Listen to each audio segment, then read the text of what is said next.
I'm at a loss for words today. We are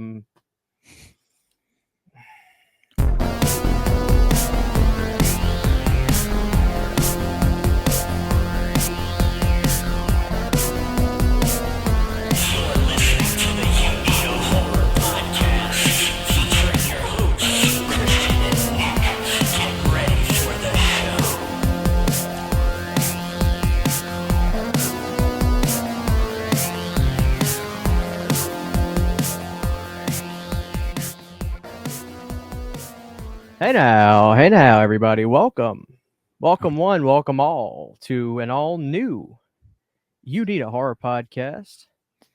And shit, What's there's that? a lot of great Elm Street movies. There's a ton of great ones.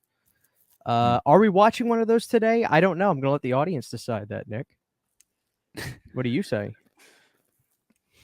Well, we're gonna have a discussion as this thing goes along, but I think it's gonna be controversial.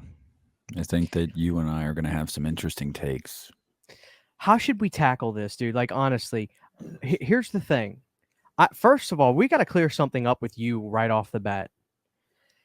You have gone on record number of times. Whenever somebody pokes fun at you, you always say, "Dude, I'm not saying it's great. I'm just saying it's not as bad as half the people say." Is that a fair statement? Yeah.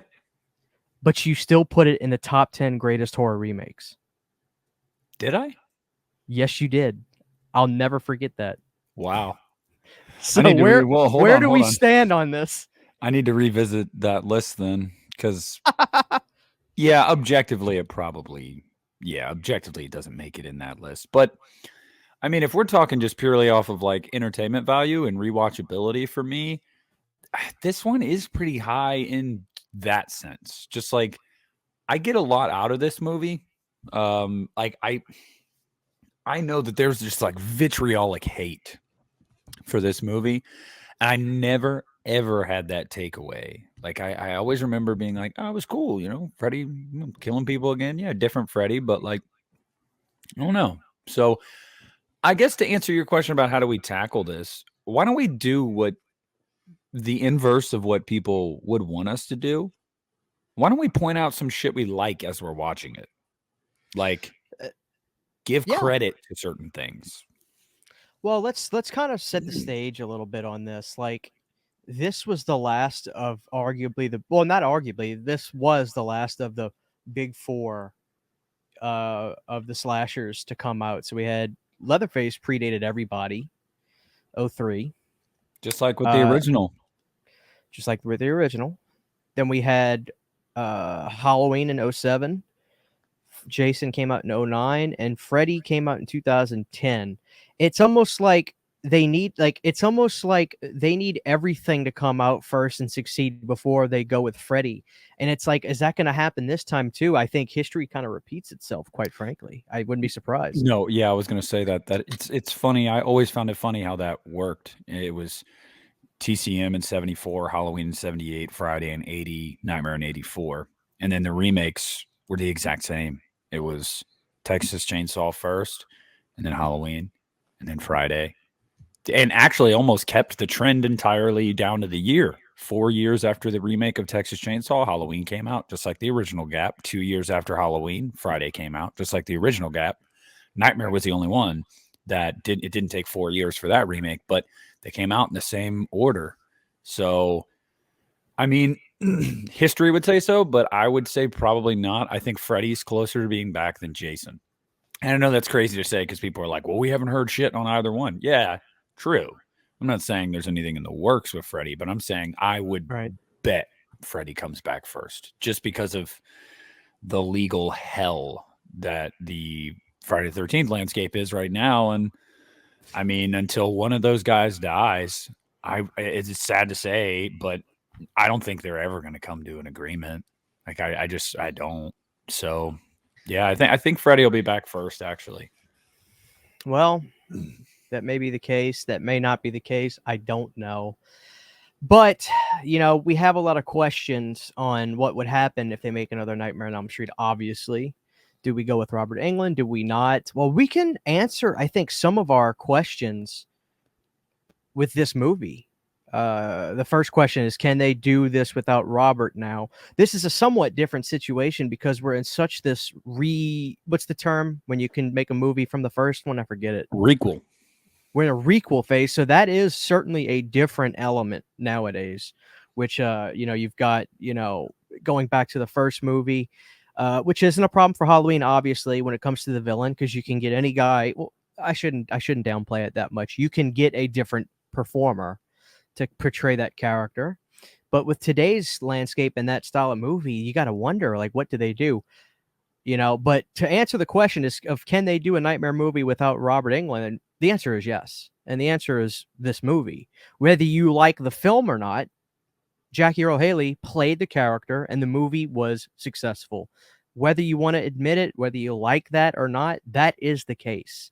And I have been on record. A lot of people have. It's not even like it's a controversial thing to say. I think a lot of people say, you know what, that Jackie guy, he's certainly a good actor, but it's either not for them, or they thought that the movie couldn't keep up with him, or this or that. But Jackie doesn't seem to get too much of the blame, it seems like, anymore. I think a lot of people just think the movie feels a little too computer generated, almost, I guess is the terminology. It doesn't feel, I don't know. And I think they went away on taking some risks that they probably should have, which would have made this movie better, which is kind of the same with Friday the 13th. I don't think they took enough risks there. But with this movie, it certainly gets more hate than Friday. That's for sure. At least from my point of view, in terms of these remakes. Yeah, which is interesting because I think that this movie, in a very similar sense of Friday, is just like the '09 Friday. Is like this movie is kind of like a greatest hits in the sense of like it's nothing terribly new, but it feels like it pays homage enough to the things that came before it, sticks to the source material close enough, and you get some recreations of some classic kills. So it seems more formulaic in that way, like Friday. I would say the most outlandish of the three remakes with the big three was definitely Halloween. And it's just because for the first half of the movie. But yeah, I don't know. I don't know. I feel like this is an unpopular opinion, but I've always felt this way. I enjoyed this movie better than Friday's remake. And that's solely just because there's nobody in the Friday remake that I really gravitate toward at all in that movie. Like Daniel Panabaker's not bad. And the dude from Supernatural, he's not bad, but I just feel like they either don't get enough to do, or I don't know what it is, but like in this movie, I do really like Quentin. I really like Quentin in this movie, and I also, quite frankly, like Chris. She dies way too quickly in the movie. I think she should have been the lead. And that Rooney Mara is a phenomenal actress, but she's gone on record and said she didn't want to do this movie. Like, Then why the fuck did you do it? I know. So it's just like her heart's not in it, and you can tell she, like, no pun intended, sleepwalks through the movie, and it's to its detriment for sure. But yeah, there's some characters in this movie I really gravitate towards that I think do a good job. And like you said about Jackie, I mean, he did the best he could with what he was given. I mean, I do like him. I think he's got some genuinely, like, I don't know, he's got an aura about him at times where he's like foreboding and kind of seems dangerous, and then he's got some funny one-liners, but they don't play it up too much. So it's like dark comedy, like with the dog where he says, "I was just petting it," and like like little things like that that like kind of make you smile, but you're like, "Why? Oh God, that's messed up." I think he did fine. It's the over reliance on CGI. Yeah, one of the big complaints I hear a lot with Jackie is his delivery. And I thought about that, and I understand what people's complaints are. But the thing I think that Jackie did, God, this fucking mic. The thing I think that Jackie did, or was either it was inspired from the way he portrayed the character or not, is I know that they wanted to have a a slightly, I shouldn't say a lot more, but a closer realistic appeal to being a burn victim like that. As you can see, the mouth on this Jet Freddy is a little, it has a little less facial expression. His face is tighter, the skin's a little bit tighter looking. And I think the way he talks, everything is in one breath like this, is because of the damage he's taken on his body. And I think that's supposed to simulate with that kind of expression that they were going for with this character. So you don't get that, almost vaudeville talk show style that Robert Englund did, where he's just a demon. He's not really like a burn character anymore. He's like above that. But I think with this one, they were trying to assimilate all of and put all that together, which is why you get that kind of all in one breath kind of talking. So I'm not saying I love it, but I think that's where that probably came from, is trying to make the character a little bit more cohesive with a slightly more realistic approach. I think that's the way I take. That's the way I take it. Well, and I got to give it to all three remakes, all four, Texas Chainsaw included.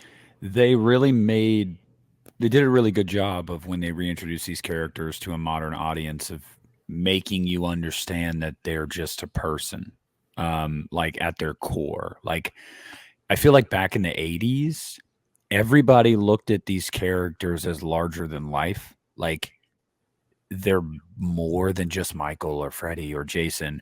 Whereas in these movies, I think it's hammered home pretty well. Like, no, at the end of the day, the realism is there more. Like, these Right. are people. And yeah, they're intimidating as shit, but they're people. Now Freddy's a little different because he is an entity, but at the end of the day, the position he's in, the state he's in, is because of he was a man that was burned to death. So yeah, I do like the realistic approach there. It's definitely different, but you got to give credit where credit's due sometimes. And if you're gonna try to reinvent something, I mean, try to put your own stamp on it. And we'll get into that as we're watching the movie because there is this twist that they really lean into that, like they were gonna take, that would have been amazing, and Oh, they don't do it. And I feel like that had to do with the original source material. Hey, we can't stray too far. Like it's an interesting idea, but we can't do that. And I don't understand why you couldn't, because if anything, it separates this from the original more. And I think it really gives you something juicy to build off of, and maybe have had sequels to this movie of Freddy's motivation is that he wants to kill everyone that wrongfully accused him. That's pretty awesome. Like I think that's yeah. But it's it, worse. He goes for the jugular because he doesn't touch the parents. He touches their kids, yes. which is just even more evil. Yeah, You it's know, like you lied. Like you lied about me. Your parents killed me. So to get back at your parents there and to was get no back at justice. you, yeah, I'm going to get justice by killing you guys one by one. And it really makes him an anti-hero too, to the point where you would actually, I mean, we already kind of do root for Which Freddy is from what the Skitty. original Freddy became anyway. Yes. Let's Where get this you're fucking thing started, dude. all Let's right. let's just, because I'm ready. I want to talk all about this. It's funny. We were joking about this. It's like, are we gonna troll the audience, say this is great or bad? But honestly, now that we're here, I really want to I want to watch this thing, and I want to. It's been a while. I'm not even gonna fuck with you. Are you at 0-0? Or are you at the menu Yeah, I'm screen? at 0-0. Let me get there. It's been a while since I've watched this, and like, God, man, I'm ready to just break this down. And I gotta say though about this movie, and one thing I hope you'll notice and appreciate as we're watching it, I've always felt like this movie, its use of color and shot selection is fucking money, dude. Like there are so many shots in this movie where I'm like, dude, that's fucking great. Like I know that Samuel Bayer was a music video director, so he's got a flair for that. And it shows through at different points throughout this movie that I'm just like, oh yeah. So we're good. I'm ready, man. I'm at 002, so I'm at the beginning. all right, well, we're gonna count it down, y'all. In 3, 2, 1, go. New New Line Line Cinema. Cinema. The hell Yeah, does sort that of. even mean anymore? You know? The house that Freddy built, that Freddy's corpse now rots in. Mm. Oh, The Platinum Dunes, Dunes. brother. Have they done any? Are they even a thing anymore? I don't know. I really don't. This is I the mean, Blumhouse of 2010, right? yes. Basically. Yeah. I do like this opening credit sequence too. It's pretty cool. God, man. There's that theme. One thing I will say, because I heard I had my TV a little bit louder, I had to turn it down. I've listened to the score on Spotify. It is absolutely phenomenal. Whoever did the score, I don't remember their name. I could look it up on my phone, but the score is to die for. I mean, it's so fucking good. Credit where credit is due. Yeah.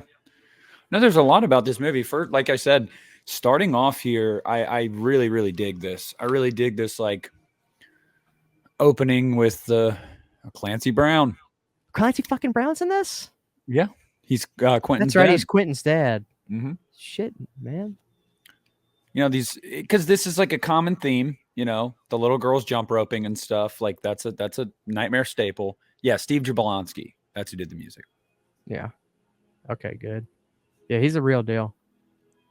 Yeah, I've listened to this score front to back many times. I love it. Yeah, opening theme is so good. So good. Got all the kids up in here. Robert Shea. A lot of executive producers on this damn thing, man. I always wonder if maybe that's the problem sometimes. Michael Bay. Look at all these people, man. All these people producing this. How many goddamn producers do you need on a movie? Oh, by the way, happy birthday to Wes Craven. Oh, are you kidding? Really? Yeah. Okay, well, this movie's in line with that. You know, we wouldn't have it without Wes, so. Yep. Happy birthday. What Wes would have been someone in his 80s right now by this point, I'm sure. Mm-hmm. Oh, shit. Here we go. Hey, this is a cool opening. I've always liked this opening. The good old days when high schoolers look like fucking 30-year-olds, man. Especially in like Nightmare 5. They all just graduated apparently, and they all look like 32. 26, yeah. 26, 28 years old. This guy looks like he's 37 years old, for God's sakes. Got fucking beard and everything. I mean, I had some facial hair in high school, but I couldn't grow what I have now until like I was like 20 at least. You know, the funny thing, I'm going to just check.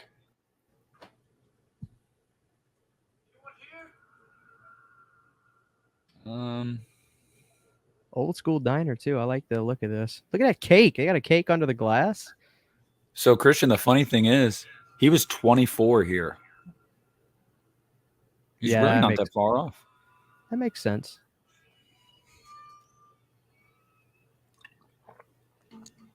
They had to capitalize. He was in the Twilight movies, so they're like, we're going to use him. Oh, he was? I wouldn't know. My wife loves them damn movies. Yeah, I she know. Keeps telling me, she's like, Christian, it's not as stupid as you think. I'm like, well, you may be right, but I'm not interested.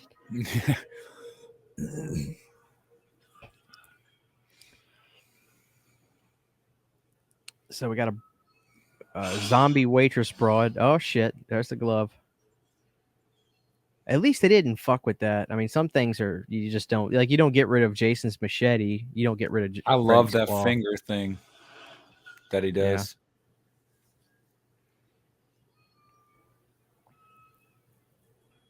Almost like a Saw kind of lighting in this. Yeah. You know.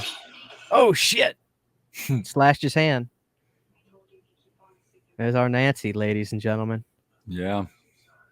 Which, let's be honest, guys. Let's be honest. I know a lot of people hold her in high regard, but it ain't like Heather Langenkamp gave an Oscar-winning performance in the original Nightmare either. Okay? No. She was great in Dream Warriors and New Nightmare, but in the original, she was definitely a pretty green actress. But she was under the direction of Wes Craven, yeah. Wes Craven, you know. I love the fact that he had a steak diner, or he had a steak at a diner. So I wonder how bad that tasted. Oh man, Maybe it's good. I don't know. Maybe I don't know where that. Now this broad, I mean, she's just awesome. I love this broad. What's her name again? her name. The actress is Katie Cassidy. What's her deal? Where was she in? I don't know. Besides this? She was really popular in the late 2000s, early 2010s. I want to say she was probably on some like hit teen shows or something. I think this is what it is for me. I don't. It's like they could have approached the quiet. Um, I don't like using the word repressed, but the quiet introvert is what I'm looking for. The quiet introvert, because you could like look at Nancy. I like her style. She's got some real like kind of goth stockings on and stuff. And I like that. She could have been the introvert, quiet girl, excuse me, but they make her feel, from what I remember, just so careless about stuff and just like annoyed a little bit or not interested in anything. And I'm just like, I She's don't very know. I mean, no, she's very vanilla. You're not wrong. She is very vanilla. It's like there's not a lot of depth to her.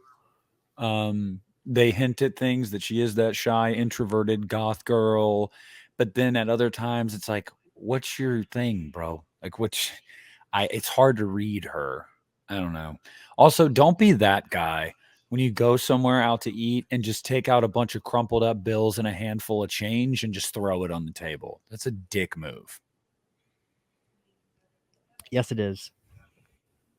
I gotta be honest with you. Like, I would, I would bring Rooney home to mom. I mean, I think she's really pretty, She is. and I don't think she needs to be recasted. I understand. I think people when they put judgment on something, I think crap rolls downhill naturally. So they just want to blame the actress. I gotta blame the directing or Yeah, it's the the directing script and the or writing. something. Yes, Yeah, I mean that. I, 1000%. you got to imagine she's doing what she's told, and the director is ultimately responsible for the film. So, I think maybe it translated well to the director, but I just don't think she captivated the audience the way people were hoping. But I do appreciate a different take on the character. But man, there was something better that could be done right here. But this broad, the blonde, I would have loved to swerve, kill Nancy, and let her go through. Yeah. Well, dude, that's what I've always said, that Katie Cassidy should have been the lead. But no, how many times have you heard an actor say the director really helped them understand the role and helped them understand the character and what they were going for here? It happens all the time that a actor feels connected to a character because that director is so passionate about the story that they're able to get this actor to understand this is this character. This is how this character is supposed to be. And then the actor starts to understand, okay, I see what you're saying here.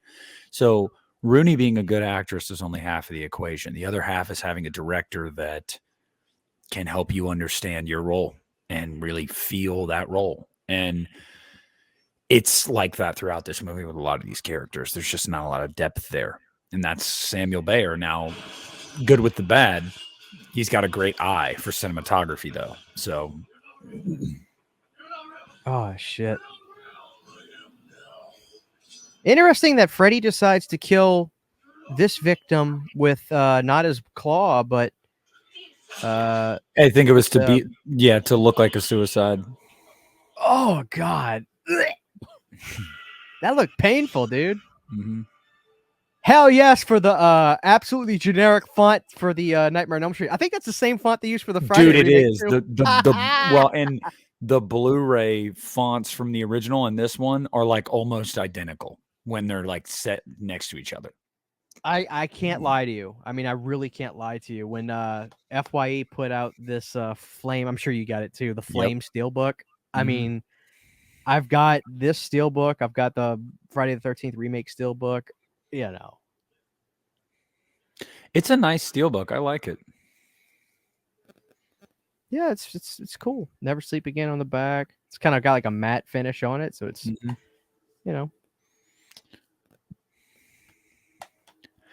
Now, another issue with this movie is like, okay, so she's seeing her presumably as a little girl at this funeral. That's one thing about this movie that it doesn't get fleshed out enough with some of these characters that die really quick about like their past and their connection to Freddy. It's one thing the original does a lot better than this movie too, is that how long does it take before Freddy really becomes the focal point of the movie? It takes a while. You get to know that cast of characters a little bit. And this one, not really. It picks up. Freddy is already haunting their dreams. And they start dying one by one. So it's just kind of like, I guess it's a double-edged sword. It's a remake. So it's like, we don't want to reintroduce this because everybody already knows, right?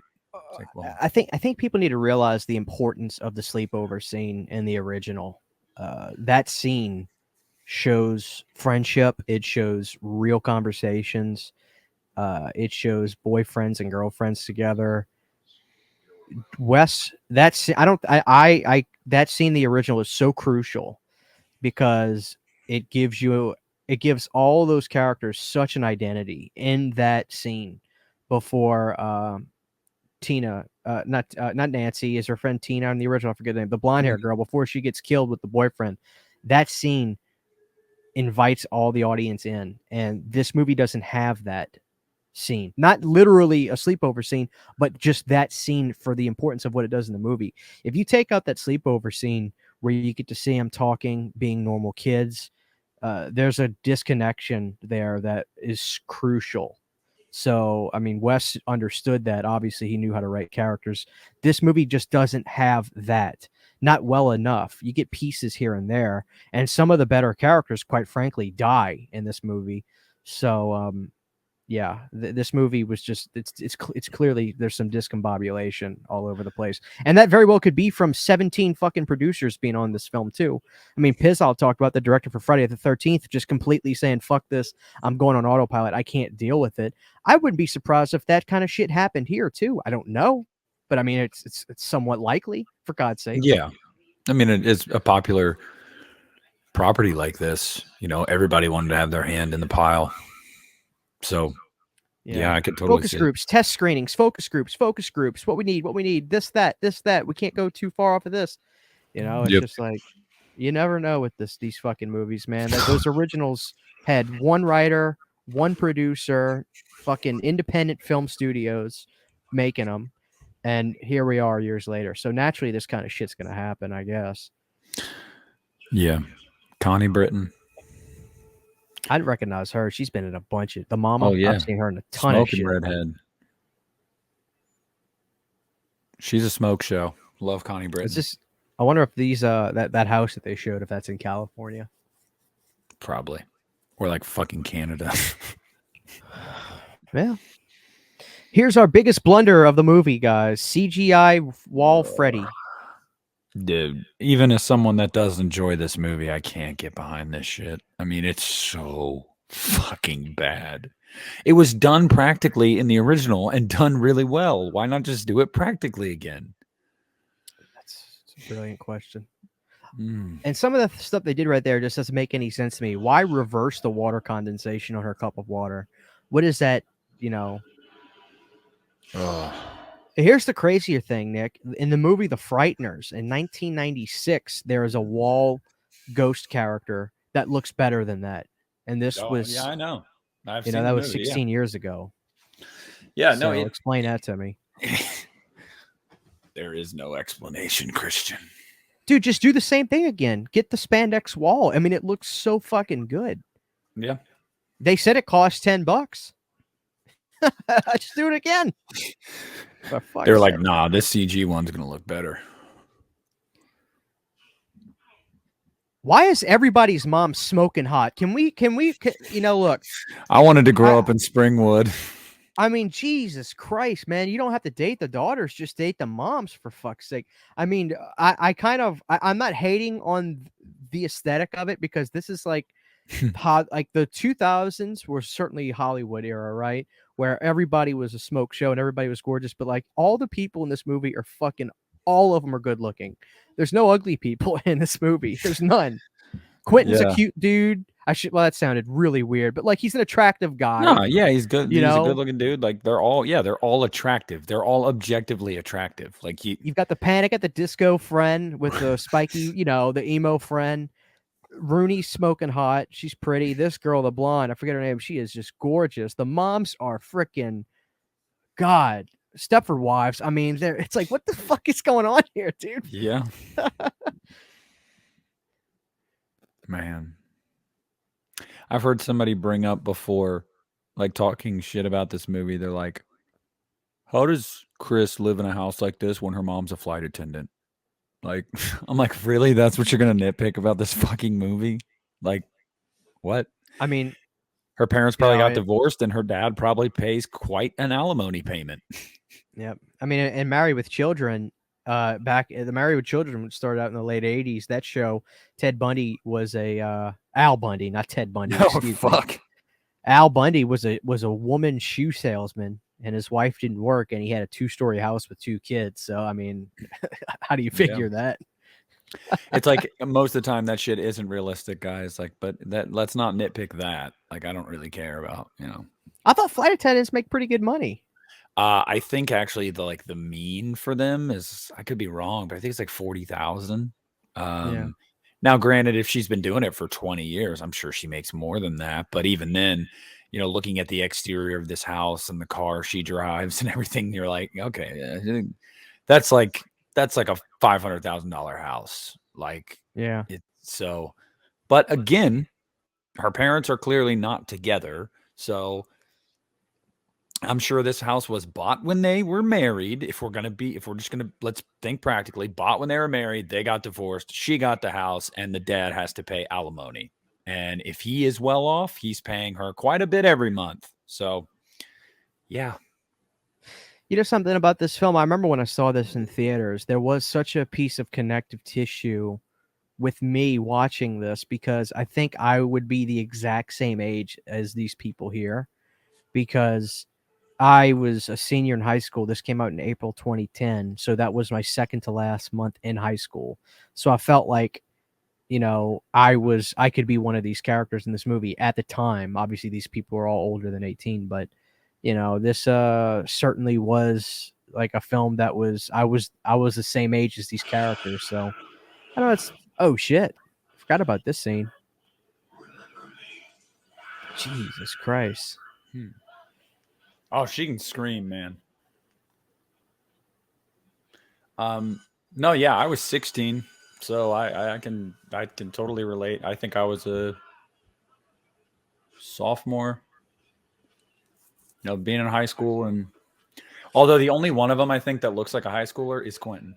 Like, I had his style too in high school. so did I was still rocking beanies too. Yep. Always. I hate Joy Division. I wouldn't be wearing a Joy Division shirt. Fuck Joy Division. But I was wearing like beanies with my, the emo hair, hoodies, jeans, and usually like a band tee or like a horror movie t-shirt. Like that was my style. Yep. But yeah, he looks like a teenager because he probably was like 18 here. I mean, I guess Rooney kind of does. Or Rooney looks like she looks like a college student. Dude, I like her though. I mean, I don't like her character that much in her, but dude, getting a good look at Rooney again. I'm digging her. I am. Look at all these people, all good looking people. Nobody's ugly. Springwood, Ohio. Let me tell you something. I live in Ohio. Dude, look, did you see that emo motherfucker? Look at you in the back. Oh my God.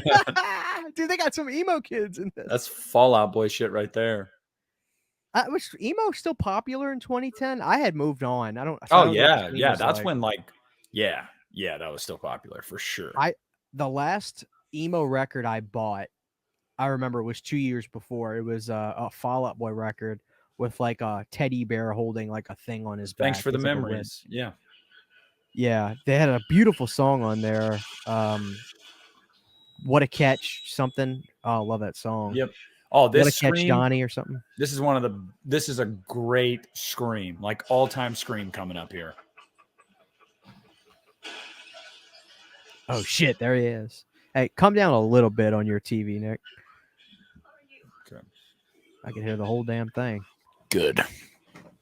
Got a good height on Jackie. He's not too short, not Don't too worry, tall. Christian. We're not gonna get flagged for this. Nobody gives a shit. I don't know, dude. Platinum Dunes is trying to nice sharp blades on that glove.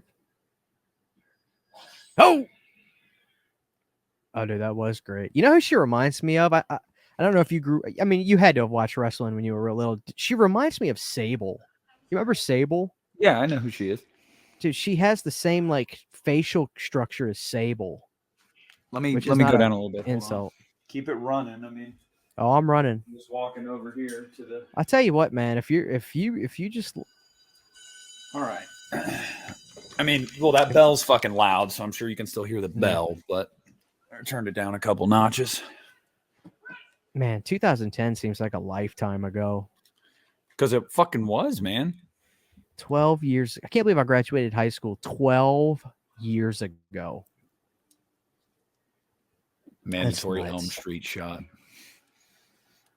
Got a little Volkswagen Beetle. Convertible, too. Of course. Come on, dog. Go. I'd take a 4K of this. Fuck it. Yeah. That's what I'm saying. For all the flaws. Watch this get a 4K before any other one. Why are they, dude? I mean, why not? I mean, the movie made like $120 million. You know what I mean? Like, oh yeah, they were all successful. There's no denying that. It's just so interesting that only 2 of them spawned sequels. Yeah. Well, Texas Chainsaw was a prequel, and I think they did a prequel because they're like, well, shit. Yeah, they shot themselves in the foot. Yeah, they killed Hoyt. They cut off Leatherface's arm. Like,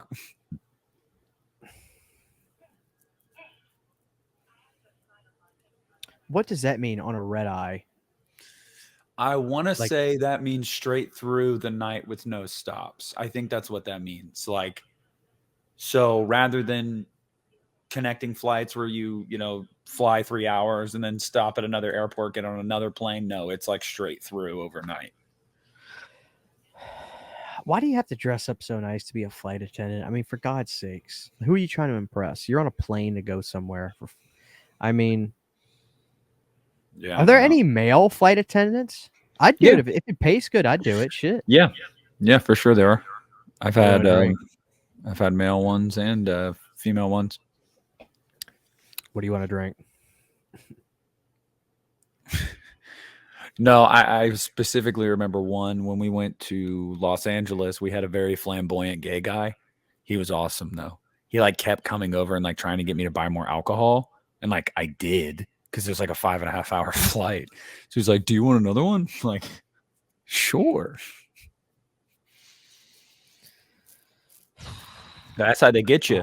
They just take your card when you're on the flight, and they keep coming by with that cart. You want another this? Oh yeah, sure. And then you get off the plane, you look at your statement, and you're like, oh, I spent $50 on the fucking plane because it was like $6 a beer. It's like baseball prices. Good God. Yeah. And it's nothing special. They just pull out a can. Here's your can of Miller. Shit. Here comes Mr. Emo Boy. Yeah, this guy's fucking weird, man. Because tonight will be the night that I will fall for you. Over again. Christian, okay. At this point in time, you and I were both in the latter stages of high school. Let me tell you something. How many dudes looking like that did you see with girls looking like that were like fucking head of the cheerleading squad? It didn't happen. It did not happen. I dated a girl that I dated a cheerleader. Funny thing, I dated her, but dude, same. I dated the head cheerleader. Well, I did. I was gonna say though, it did not last long at all because I was certainly a rock guy and into that shit, and I was in bands and people knew that, but hanging out with me was not fun back then because like I acted like I was a part of the CKY or Jackass crew, and that did not fly with her. So she ended that quickly. She ended that really. She even told me, she's like, I can't do this. I was like, dude, I can't be around you. You're ruining my reputation. And I was like, oh fuck, I get it. It's cool. Yeah, but the funny thing is, a few years after high school, all those types of girls then like circle back to guys like that because they're like, wow, all these other dudes I dated are shallow and they're fucking Yeah. boring. Well, most of the ones that I know got pregnant really early, and Yeah, or that happened. Yeah. Yep. not hating. I'm just saying. Or the preacher's daughters. You know how they go crazy when they go to college. Yes, they do.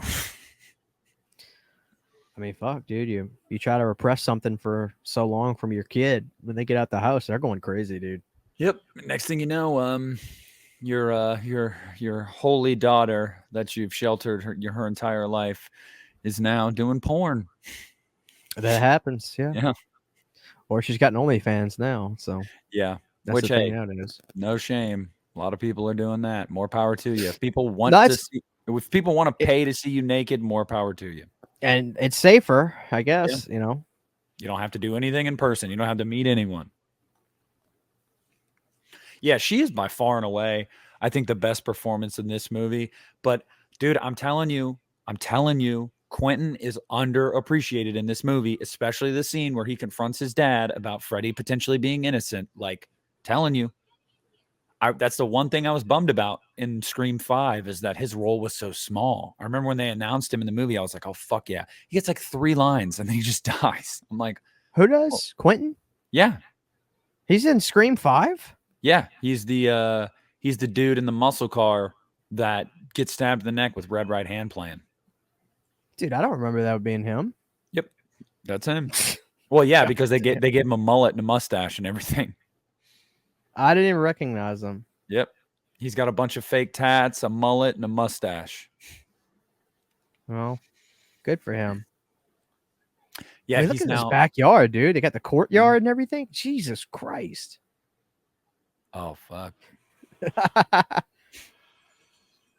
Nice touch with the blood on the glove, too. That's what I'm saying. Like, the humor in this movie is not over the top, but it's really dark shit to where it's like, it is objectively funny, but it's like, ugh. Welcome to preschool. Dude, I can't even remember preschool. I don't even know if I went to preschool. I don't think I did. Oh, I remember.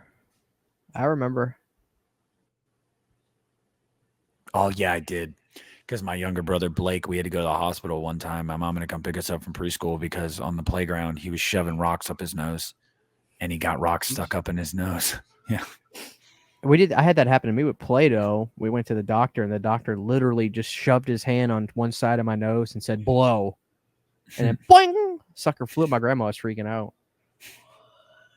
There he is.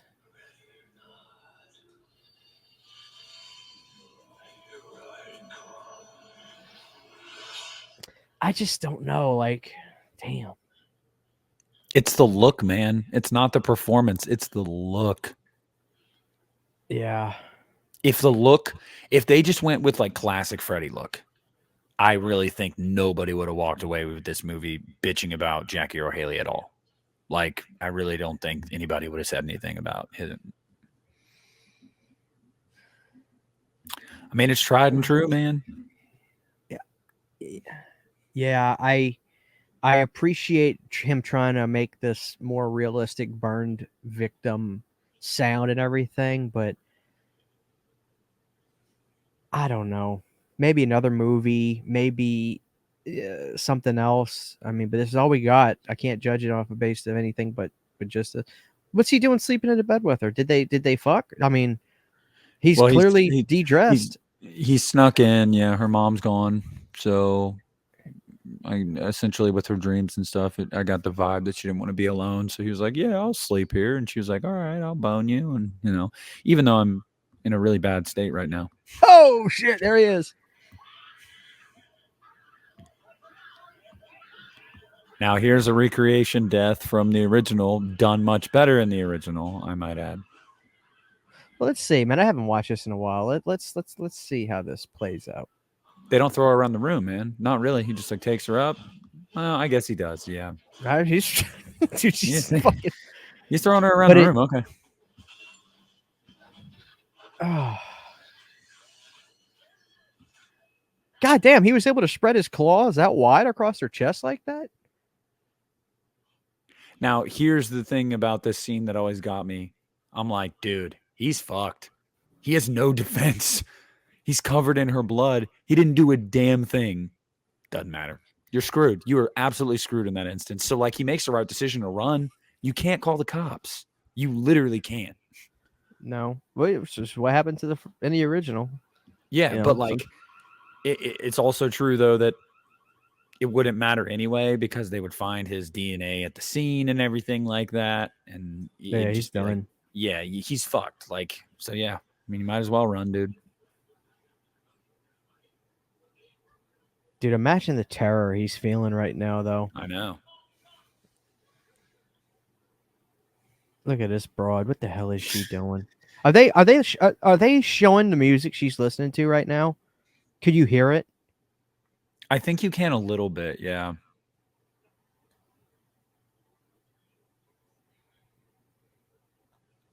My mom didn't do that when I was in high school. She didn't come, hey, time to go to bed. Like, why are you up so late? Nah, she was like, whatever. If you want to stay up late and you're going to be tired tomorrow, that's on you, dude. I'm like, all right. Come on. I see. It's so hard for me to want. Oh, shit. Poor Rooney. Like, look at her style right here. Like, I like her. I like her style.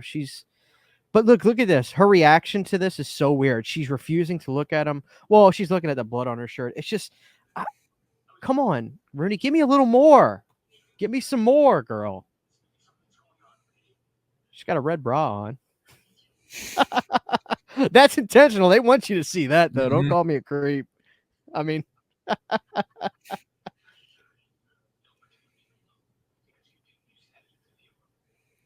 Rooney, look at the fucking eyes. The disparity. Yeah, the disparity in performances right here is very wide. This dude's acting his ass off right now, and she's like shutting down.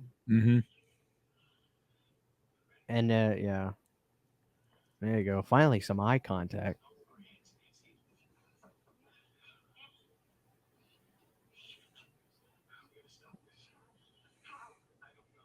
All right, emo dude. Is emo dude wearing eyeliner or?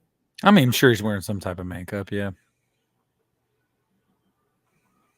Like Nancy's mom totally fucking heard him. Nancy, is someone in your room? No. Oh, not a cop search. God damn, that's a lot of cops, dude. You done, kiddo. Well, yeah, because the alarm went off at her house, so officers probably already responded there and saw the dead body. And they were like, "Oh shit."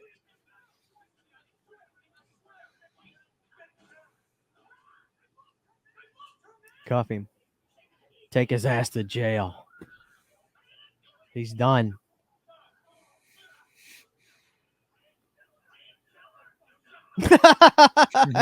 Shut the fuck up. Well, yeah, in that instance, what's a cop gonna think, dude? You're covered in her blood, running from them, and you're like, I didn't do anything. I promise.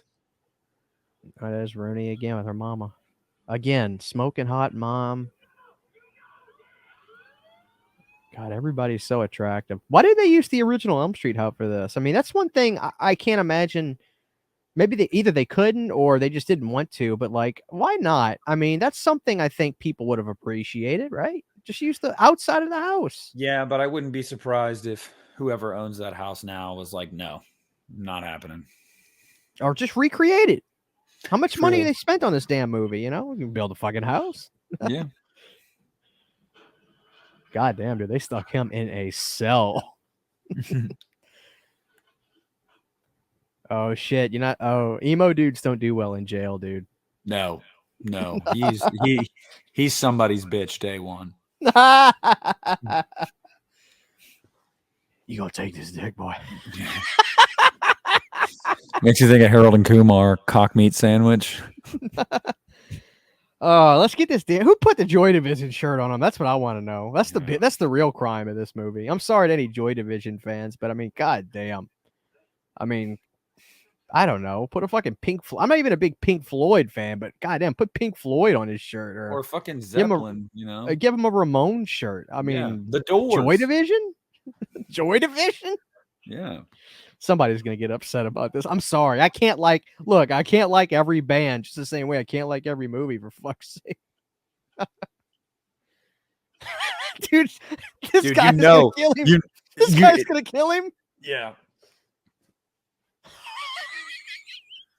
Freddy doesn't get you. This motherfucker will. Oh, Pizal has a bookstore. You saw that? Powell's bookstore. Yeah. Why? Blast Blast off. Giga blast. Is this their Google or something? Or what the fuck is this? Yeah. Do you ever use Bing.com Fuck no. instead of Google? No.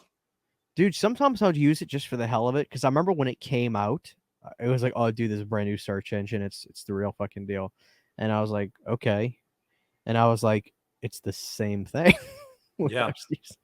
Sometimes I'll use it when I'm looking for wallpapers for my phone because Bing will give me sometimes like really crisp HD images of something I'm looking for where I can't find it on Google. Doesn't happen too often, but every now and again I'll check Bing if I'm looking for like a cool wallpaper. But other than that, I mean, fuck, I don't know. It's the same. What's he wearing? What's Quentin wearing? Okay, Quentin, I like this shirt. It's pretty cool shirt. I like that visual trick right there. That blurry, yeah. fucking shaky, yeah.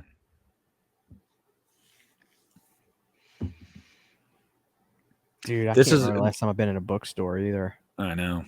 This is another really cool thing this movie did was the micro naps. That shit was like genius. It's actually that's something correct that should be too. used. Yeah, it's certainly something that should be utilized again. I mean, for fuck's sake. You stay awake long enough and your brain will like slowly start to shut down beyond your control, no matter how much energy drinks you take or pills you pop. Doesn't matter. Oh shit, there he is. I don't remember this shot. Oh, what the fuck was that? That weird ass edit. Just let him turn around. You know what I mean? Mm-hmm. God, Rooney is just. I'm sorry. I'm such a jackass tonight, but dude, I can't help it. I want to like this broad so much.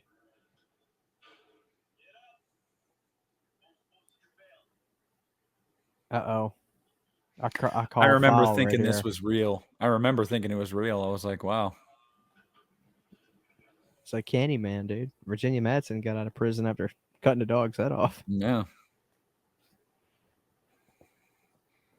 But this is when you realize, oh, it's not real. He's fucked. Oh, shit. This transition to the boiler room's awesome. I love that. Yeah. I was going to say, do we get the boiler room in this movie? Yeah, we get it a few times.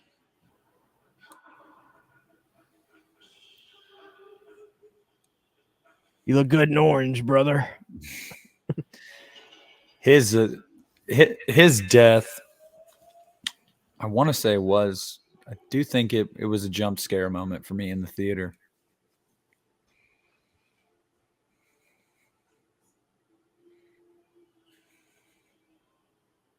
I wonder if this is a real boiler room or if they CGI'd it. No, this is a practical set. Okay, it's not too bad.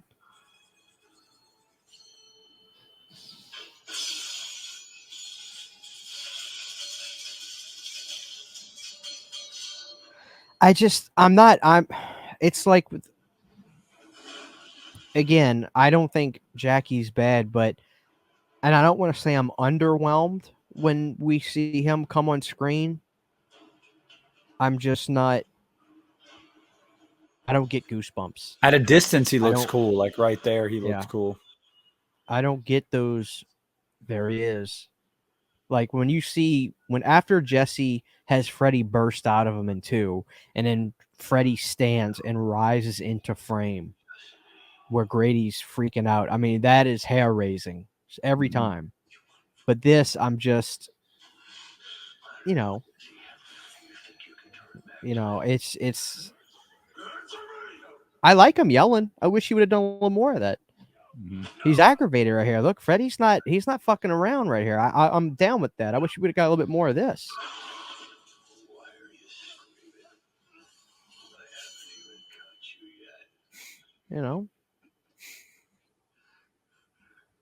Little emo boy's all cowered down now.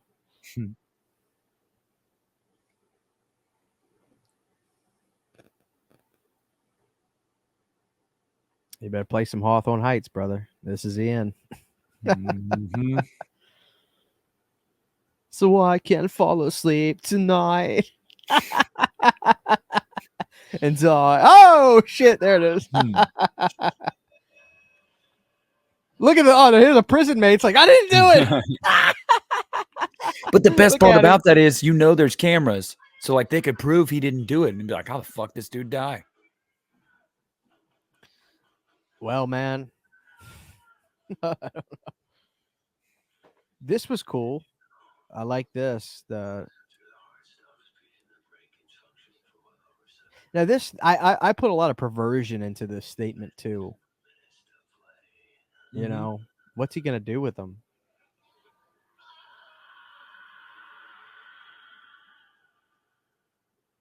All right, let's see what Rooney's wearing. Let me just break down her outfit. She got like a leather jacket on. They're not showing it. I like her style here. Quentin's good. You're right. I like Quentin. Quentin, he, there's a little bit to him. Doesn't say anything to piss the audience off. No, he plays the perfect like emo teenager, sleep deprived. Like he pulls it off really well. Like it doesn't seem like, oh, here's a fucking Hollywood actor just playing a part. Like, no, I genuinely believe this guy was that guy in high school. His reaction to her saying I didn't take you for the religious type is literally the best stance I've ever heard. She's like, didn't take you for religious type. Gotta believe in something. Mm-hmm. Just, I mean, fuck it. He's right, dude. You gotta believe in something. I mean, shit, dude. There are times where, again, I'm not very religious. I don't mind saying it. I get asked this sometimes. I think in my heart of hearts, there has to be good and evil. And I think that when you die, your soul hopefully extends through. I think, that's something you can believe in. And when I stay up real late at night, dude, and it's like 3 a.m. and I'm just sitting there and I think to myself, holy shit, like we're on a planet and there's this thing called the galaxy and we don't know where it stops or starts or if it ever stops and starts or if it's just continuous or what. There's so much we don't know. How the fuck did any of this get here? I mean, do you ever have those moments where you psych yourself out with the realization of consciousness and the world and the just all of that? Like, dude, it's scary to think about. And you got to say, where'd this come from? No, yes, 1000%. Actually, I had like a crisis like a week ago because I was sitting on my couch watching Midnight Mass and Oh, that'll do it to you. That fucking show. episode 4 when Aaron and Riley are on the couch and they ask each other what they think happens when they die. And they both go on these like really long diatribes about what they think happens. And I actually like had like a mild panic attack while I was sitting there watching it. And it was like so captivating and just a great moment. But like the whole time, I'm like, shut the fuck up. Like, shut up. Stop talking about this. Like, I'm having an existential crisis right now. But it was so good, I couldn't stop watching. And yeah, it was one of those things. And I think it was the thing, too, where Riley's talking about, I think what happens is when you die, ironically, because in this movie, what Freddy says to that dude about your brain staying alive, Riley says that too. He's like, when your heart stops, your brain's alive for 7 minutes and slowly shuts down and it releases all the DMT that's in your body. And I think you have these amazing dreams and all this shit. And then you go back into the earth, back into the stars, back into everything. It's just like, it's not something I like to talk about. Because it is my dude. No, yeah, death is my number one fear, like 1000%. But yeah, I mean, no, I think about it a lot. It is crazy. That's why it's like when it comes to like aliens, I'm like, how the fuck can you not believe in aliens? Like, you do realize this is one solar system out of how many? in how many galaxies in the entire fucking universe, and you Hmm. think we're the only living things on all of these millions of rocks that are out there in space. We're the only one that has something alive on it. Bullshit. Complete bullshit. It's something, dude. It is something. I don't know. But Yeah, I know a lot of people out there, especially, I mean, people listen to this right now. We all think about this kind of stuff. You know, whether you're religious, whether you go to the Bible for answers like this, whether you use life experiences to conjure up what you think it is. It's like, dude, the truth is, you can believe, you can have faith in this or that, but the truth is, if you actually look yourself in the mirror, nobody really knows for sure what happens when you die. I try to talk to my mom about that all the time. I'm like, Mom, I can believe these things, but none of us have proof. And that little bit of uncertainty is what is the scariest.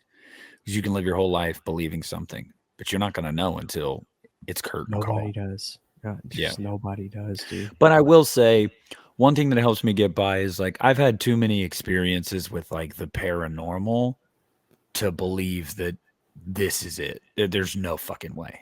Like I've experienced shit that I cannot explain. Um, we got to go somewhere. That's just I just know that to be true. Like You know, speaking of, just to get back to the movie for just a second, is this supposed to be scary? The fact that it's snowing in her bedroom?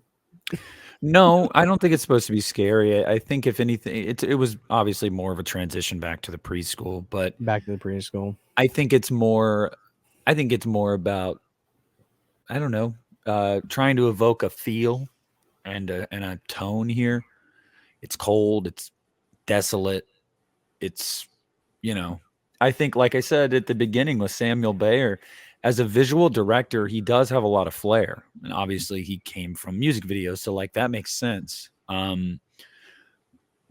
Storytelling and script writing may not be his strong point, but I think setting a scene he does really well with.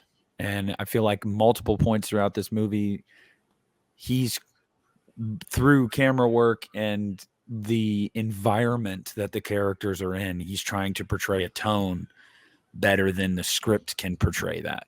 And it does. There is a visceral experience right here, like you seeing their breath, seeing her shake, seeing the snow, like you it adds a level of not fear, but no one wants to be barefoot out in the fucking snow. Like, so it is a kind of uncomfortable. Like, But dude, I gotta say, I'm watching this right now. I'm listening to you, but besides the fact, like when he touches her and you can visually see her be like ew, I'm sorry, that was a piss poor performance of yeah, no, practice. it's Like that is a yes. far cry from that amazing shot of Sigourney Weaver in Alien 3 when that alien gets right up on her face. Mm-hmm. Like that was piss poor. It's what I'm saying. Wow. I feel like if they had fixed Freddy's look and maybe just had somebody else as Nancy or a different director that could really get more out of Rooney, because Rooney is a good Hell, actress. how about this? Just say cut. Rooney, more. Give me Yeah. more. Give me more. That's all John Carpenter did. Yeah. I need more. Less. More. I mean, Mhm. for fuck's sake, man. Yeah, it seems like a lot of her scenes in this movie really seem like they did like one take and they were like, yeah, good enough. Ah, I just some of the stuff she's okay with, like when she's with Quinn. Is it Quinn or Quentin? Quentin. Quentin. It's getting better. Some of that's No, not bad at all. they do have really good chemistry. I do. I have always said I like their side's plot in this movie. I like, Yeah. well, I guess they're the main plot. I like them together and the little adventure they go on and everything. I do like that a lot. Oh man, I think, but that but I really took think, me out of it for a second, to be honest but with you. Christian, I think that's the Wow. thing. I think that's the thing, though. It's easier when it's her juxtaposed with him in the same room because he is playing that shy introvert emo kid really well. So all she has to do is do the same thing, and it doesn't stand out as much. But then when she's in a scene with someone like Chris or that dude or Freddy that are giving better performances, it stands out more. You're like, oh. Now, that's not, like I said, that is not to say that Quentin, I think, gives the best performance in this movie, but his character, just by the way it's written and who he's supposed to be, is very like toned down. So it's easier to have them right next to each other. Because like he's toned down and emo because that's his character. She's toned down and kind of emo because she just doesn't want to be here. Yeah, oh man, the chemicals did not mix well together here. And now I see why I had problems with this movie, because there are some moments where I'm like, damn, some good shit. There's some good shit that's not as bad as I remember. But that Alien 3 type scene really just knocked me down a good couple notches. Look at her mom acting the There's fucking a little bit of pants off of her. Yeah. Connie Britton, that's a fucking actress right there. But you know what's funny? It makes her performance seem weird in a scene where you've got a lead that is not giving you much at all. So it's just, it's weird when you see, it's like, dude, nothing makes a good actor seem less of a good actor when you're performing with somebody that's not, I don't know. I just don't know.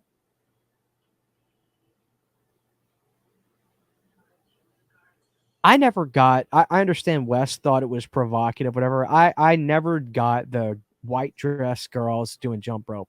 To me, that's not scary. I don't get what it's supposed to be. Controversial. I don't need none of that shit in these movies. Does nothing for me. It's not creepy. Don't need it. No, it was it was part. I know it was intentional in the symbolism of Freddy being a child molester. Like that was always an inferred intent of Freddy. Like it's very clear, even if they don't always outright say it. It was always inferred that yeah, he probably did fucked up shit with kids. Like yeah, but we got a scene right here that's given us plenty of that. You know? Yeah. So like you didn't need it. Absolutely. That's I guess that's the difference. Is like you didn't need the kids, the girls, and jump rope and all that in this movie because this movie just outright comes out and says it. In the older movies, I guess I get it in the sense of they were like, well, we're not going to go that far and like say it. Like, we don't want to say that because that's icky. But it is a little redundant in this movie because it's like, oh, you're trying to allude to something? Oh, wow. No, you're just going to come right out and say it. Oh, okay. Well, then what was the illusion for?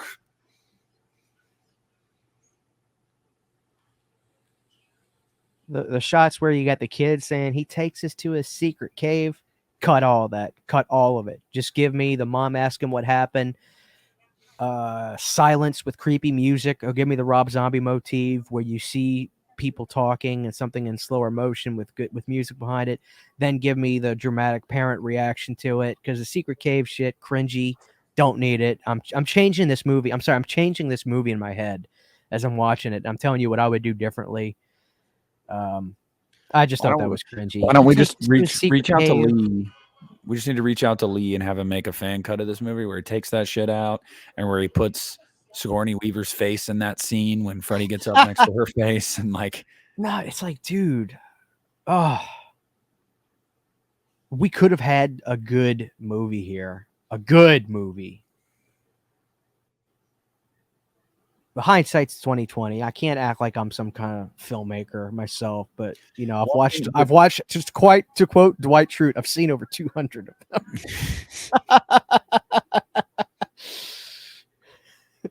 You know how bad it's got to be. Okay, what this shit that's about to happen. You know how tired you got to be to literally just like your body just fucking gives out while you're in a pool. Like, it's not unbelievable. I have heard people like when they've talked about this movie shit on that. Like, how the fuck does he just fall asleep in the pool? It's like, dude, he's been up for how long?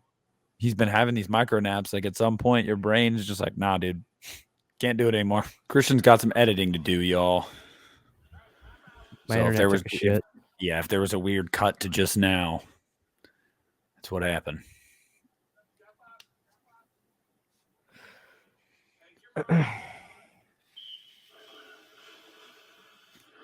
Did you guys have a swim team in high school? No, Neither we did didn't we. have any of the We didn't have cool a fucking sports. pool.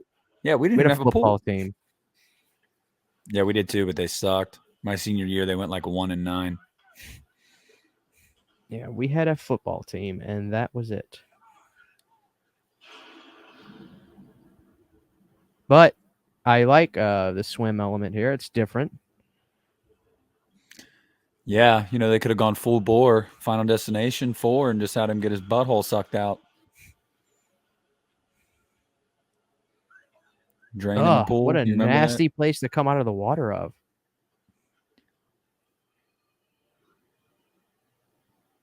Oh, What the dude, fuck and is it that? always pains me to watch this too, because he's freezing his ass off. They should at least make it seem like he is if he's not. Oh no, that steam's coming on. Yeah, he's cold. Yeah. Now this scene I appreciate. I like them showing what happened. I bet he was uncomfortable as fuck wearing the Speedo though. Dude, I've always thought about that. I don't care how confident you are in your lower region. Nobody wants to wear a fucking Speedo, dude, because like you can just see everything. It's just there.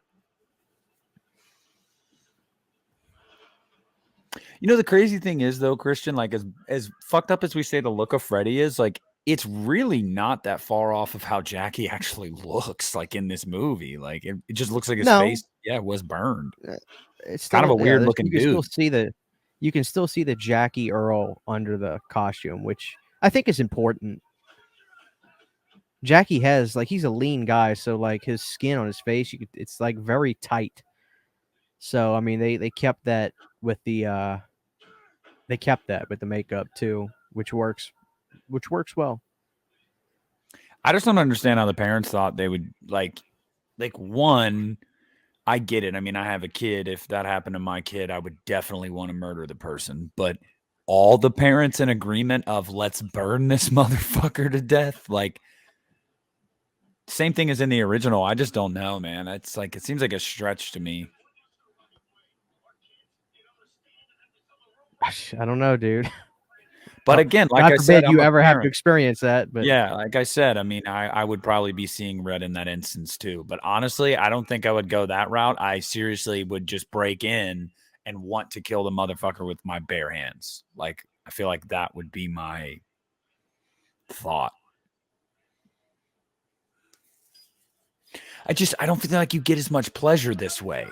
Like, maybe I'm fucking crazy. Like, maybe that says something about me that I would want it to be like, I would want to fucking hurt this person with my bare hands. Like, I understand. God damn, they're blowing this place up. isn't it great how Clancy Brown looks 15 years younger when they shaved his face? Dude, I love Clancy. Yeah. He is just like the heart and soul of Pet Cemetery 2 for me. He's just so fucking funny in that movie. Especially after he dies. Yeah. Oh, that's nasty.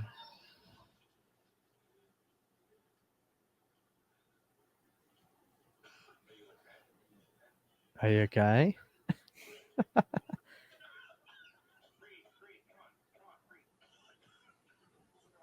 Just a bunch of dudes in I was gonna Speedos say, standing in a circle. imagine waking up with a bunch of dudes' wieners all. Kill me now, God. Yeah. Oh man. Oh shit. Okay, this is the guy that dies on camera. Yes, but this is also the guy that's in Friday 09 as well. So he got to be in both remakes. Yeah, he looks like the singer of the Hoobastank here. And the reason is you. Dude, that song went so hard way back in And the the day. reason is you.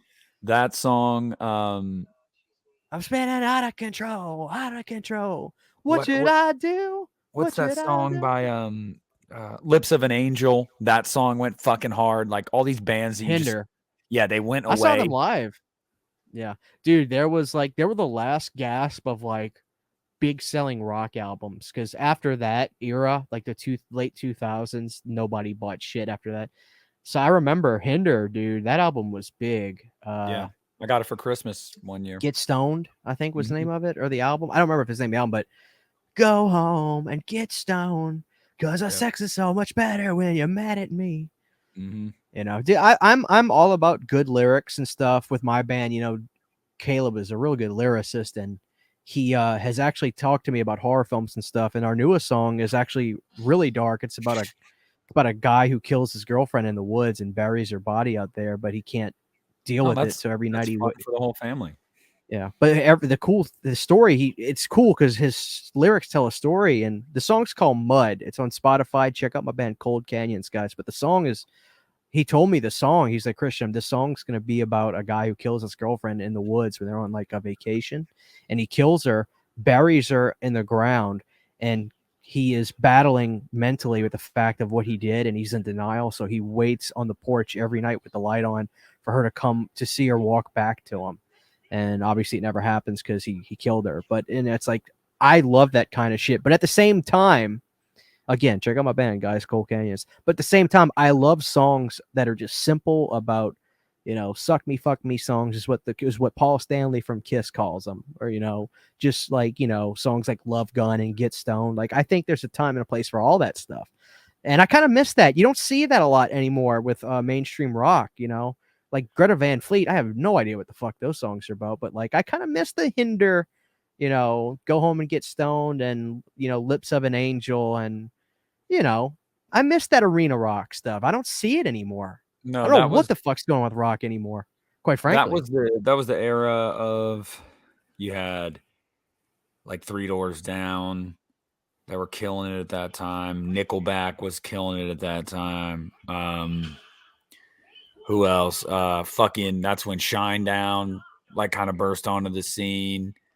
I remember Switchfoot and Yellow Card and shit like that at that time. Oh yeah. Yeah, that was a different era, man.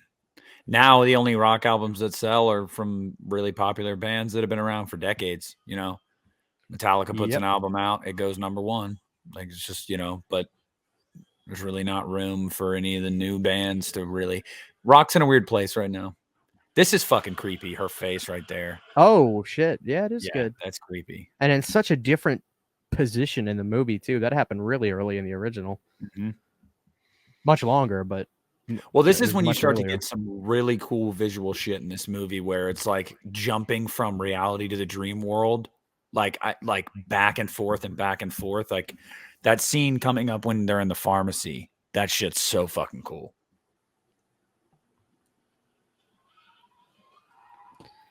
Hawthorne Heights. There we go. Hawthorne. I need more pills. Funny part about that is, Christian, that there's a song, one of their most popular songs, if not their most popular, is called "Ohio Is for Lovers." This movie's supposed to take place in Ohio. Quentin. That's right. Also, I don't know what Quentin expected here. I mean, anybody knows if you use up a prescription, like way quicker than you should, and it's technically a controlled substance, no pharmacist is giving you a refill without your doctor's permission. No pharmacist. Well, some pharmacists might. If you slip a little 20 inside of that empty bottle and say, "Hey man, I need a refill," you might get a little bit of this and a little bit of that.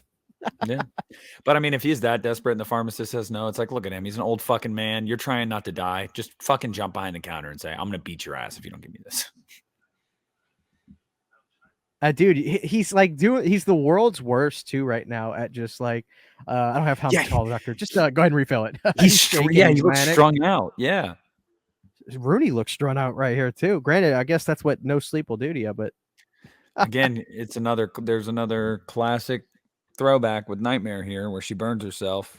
You know, that's like seen that how many Nightmare movies where they burn themselves? I mean, you know, hey, like I said, this movie tries to play on a lot of the greatest hits.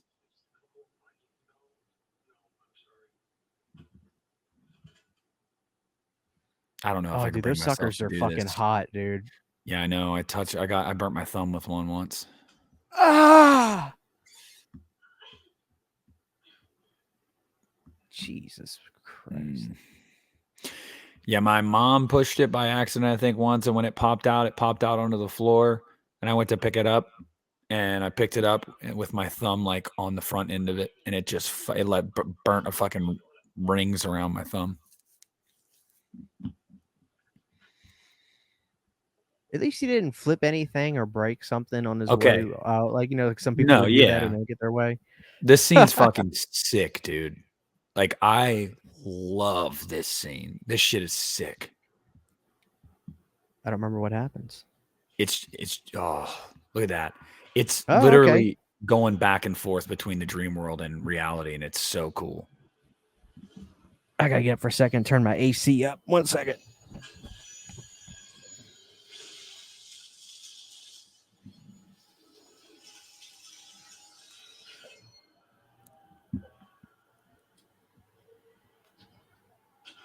Oh, shit.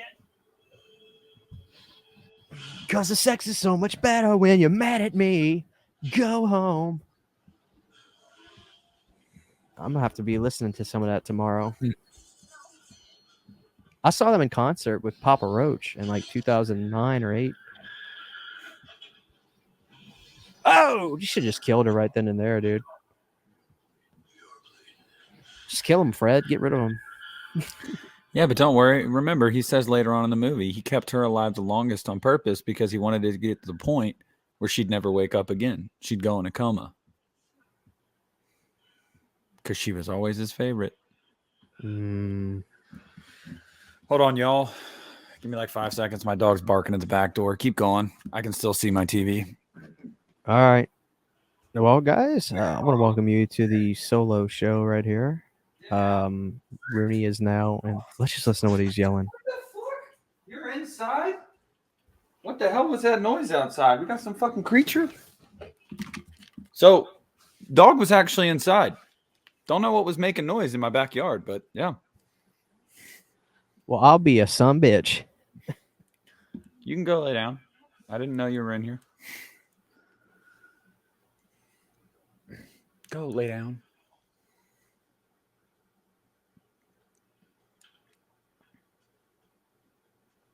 Dude, this shit just straight up fucking adrenaline. Like, I mean, what's going to keep you awake more than that? I mean, here we go again. Good looking nurses. Guess good looking nurse practitioners and doctors. Everybody's good looking. Some of y'all that grew up in the 90s like me might recognize that nurse or doctor as the mom from Halloween Town. The Halloween Town movies. Shit. I remember when I first saw this movie, I was like, oh shit, that's her. Are you going to watch Hocus Pocus 2? I will, just for nostalgia. And also, I feel like it's probably going to look really good. I'm sure they had a really good budget for it. So, yeah, the first one is kind of dated, but it's I guess cute in its own way because it reminds you of being a kid. It's the same thing with the Halloween Town movies. I still watch those every now and then in October, especially now that I have a kid. It'll be easier to use that as an excuse, but I just kind of watch them anyway because they were popular when I was a little kid. So, for sure. But funny thing is, Christian, I didn't watch Hocus Pocus for the first time until the first year that Brooke and I were together. She was like, "You've never seen it?" I was like, "No, never seen it." I watched it purposefully for the first time 2 or 3 years ago. I bought the Steelbook that came out, and when I learned that Mick Garris wrote the movie, who Mick Garris, he directed Sleepwalkers, directed Psycho 4. He wrote The Fly 2. Mick Garris, Critters 2, great guy. When I realized that he wrote the movie, number one, I was very happy because the movie was extremely successful. So that's probably his biggest thing he ever did. I really like Mick Garris, and so that made me want to watch it through that lens. And my wife was like, "Are you kidding me? It's a classic." She's like, "I don't care if it's a kid's movie or not. It's a classic. It's just a fun movie." And I enjoyed it. But with this new one, I don't know. Disney doesn't exactly, in my opinion, make the best decisions. You're not the only person. I think my wife even said they should have made Obi-Wan a movie. They completely kind of just stretched the shit out of it. No, I have no interest in watching it, but my wife is a big Star Wars fan, and she said, Christian, this should have been a movie. No doubt in my mind, this would have been a much better movie. Which I saw Ewan McGregor on GQ, and he said it was originally going to be a movie Yep. when they hit him up, and then they turned it into a goddamn show, which I Well, have no time to watch. because all these people right now, these streaming services are trying so hard to have exclusive content on their services. And it's like, I get it, but like, fuck, man. Like, that was cool when COVID was like at its peak and shit, but like, it's not anymore. People are going back to the theaters. Like, can we go back to the theatrical experience? Right. Oh shit! I would have hit him. Oh, fuck Just yeah. pulling- Yeah. Because guess what? Now your car's fucked, bud. Dude, they went into like fucking marshy swamp Yeah, crap. that's like Florida right there. That ain't Oh. Ohio. That ain't Ohio. This looks like a Jurassic Park scene. Velociraptor's going to come out of fucking tall grass. I mean, we've seen weirder in a nightmare movie. We saw Freddy fly on a broom. Oh yeah, Same. just slowly walk away. This is what I'm talking about. Oh, Christ. Yeah, but see, as you're sitting here watching this, you are reacting like totally different than Seed of Chucky. And that just tells me everything that I need to know, that as much as there's gripes with this movie, it's not an excruciating watch. You don't It's watch, not. you don't, It's not. yeah, like you really don't watch this movie and go like, why am I wasting my time? Seed of Chucky is a waste of time. I actually feel like I need to talk to, like, get in touch with Don Mancini and like his attorneys and be like, I want my time back. Like, from any time I've watched this movie, can you reimburse me? Well, oh shit.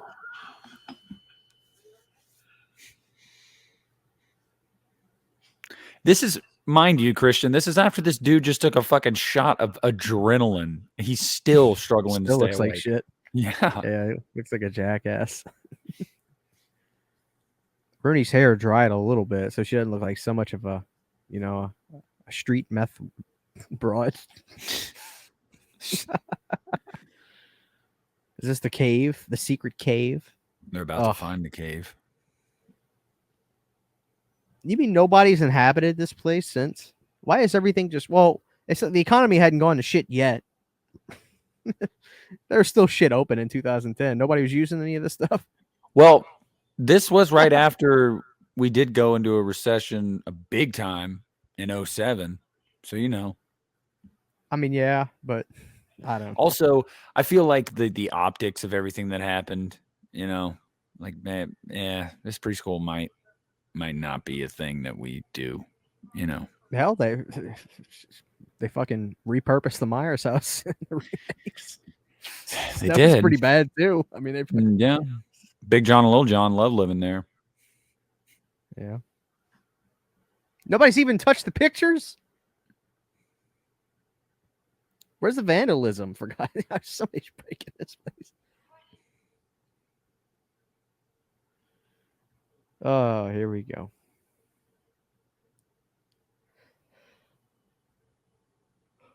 No way kids would have been in here scrolling or something. Nah, you'd go through the wall here to the cave and there'd be a bunch of crackheads in there. That's what would really happen. Yep. Where's the realism with this movie? There is none. Where's the realism in my movie about a dream demon that burned alive and comes back to murder children in their dreams? I need realism. Yeah. Yeah. I do love how, though, like, why did you need this secret room, though? Like, who was coming down there anyway, Freddy? And why is the ceiling so fucking high? Yeah. Oh my God. Did you see that? Yeah. There was couldn't even see it. We're in a shack hut. Then all of a sudden you walk. Is this the trade secret final processing room? There's no roof. It's like, what the fuck kind of landscaping architecture is this?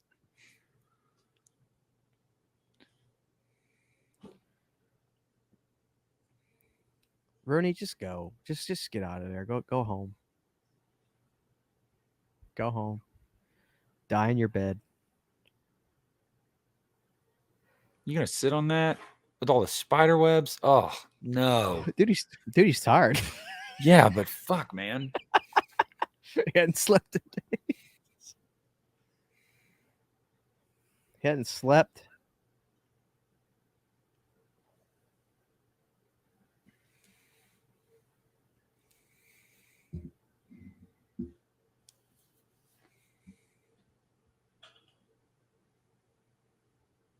Well, well, well.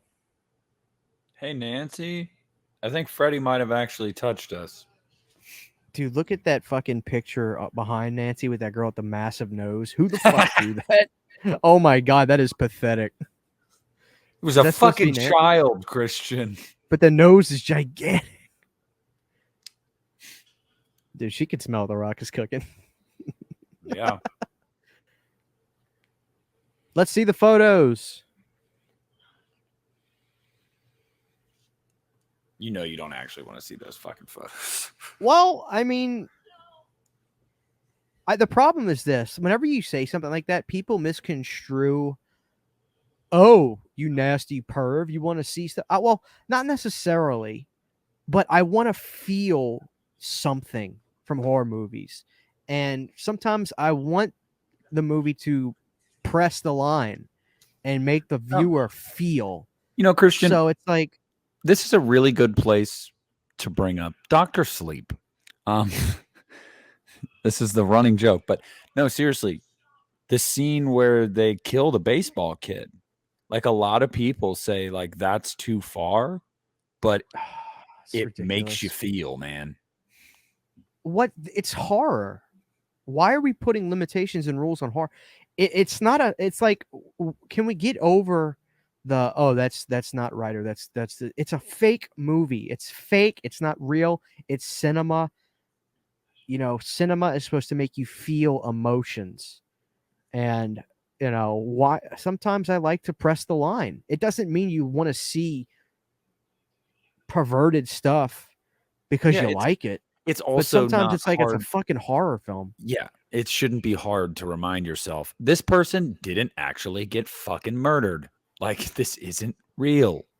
Like I agree. I mean, if something isn't for you, it isn't for you. I totally get it, but shaming filmmakers or people that enjoy certain aspects of certain movies and saying, almost insinuating that it means it says something about them is asinine, and it doesn't. Right. Oh yeah, perfect time to kiss. I guess just fuck it. And yeah, please be awkward as possible. Well, hey, yeah, that was a really awkward kiss, but hey, a way they could have woken up. She could have been like, "Do you just want to like, you know, we're Bang. here. Yeah, we're on a bed." Oh, yeah, lay on this nasty ass bed. You know, where you were undoubtedly touched as a child. That's something. I don't know. Where's Lisa Wilcox when you need her? You know, where's Lisa Wilcox's body double when you need her? I mean, I wish Super Freddy was in this movie. Shut the fuck up. I did, dude. Super Freddy.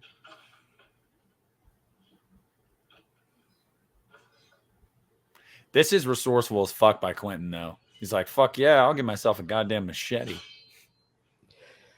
A makeshift. Yeah. And if you don't die from blood loss, you dying from tetanus. Mm.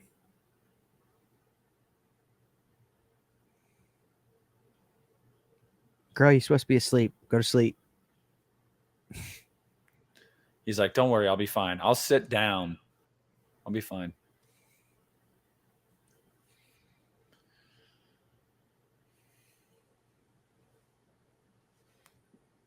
Dude, what if like right here she just couldn't go to sleep?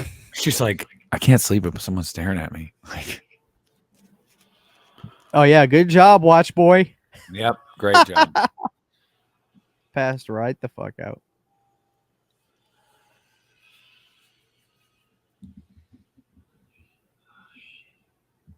Back at the boiler room.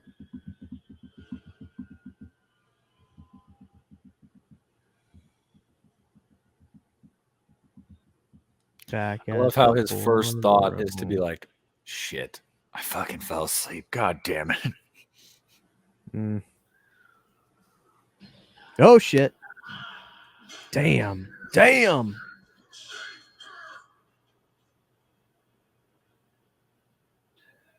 You're it. You're it. Dude, I'm telling you, you really do get the impression from those fucking claws, though. Those are sharp. That Oh, they shit do a cuts good like job with that. knife through butter. Nancy, you look like you're looking at the shoe aisle in Payless right now. Yeah, Can look you at the give me? no emotion. Ah, you look like you're shopping at the fucking mall right now. Looking to your left, looking to Where's your the right. bathroom? That's the best fuck you can give. It's like, girl, I know you've got more in the tank.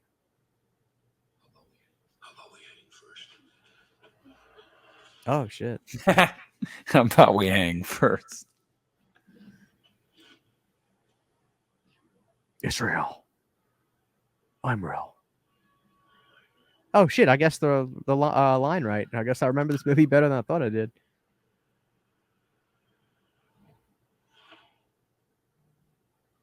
Nice little transition there. I can appreciate that. Like I said, the movie has some visual flair to it. It does. I always love in the Nightmare movies too when people do shit like this. They go hide in a closet or something, and they're like, "He'll never do it." Yeah. It's like you're in the dream world, motherfucker. Oh man. Well, there he is.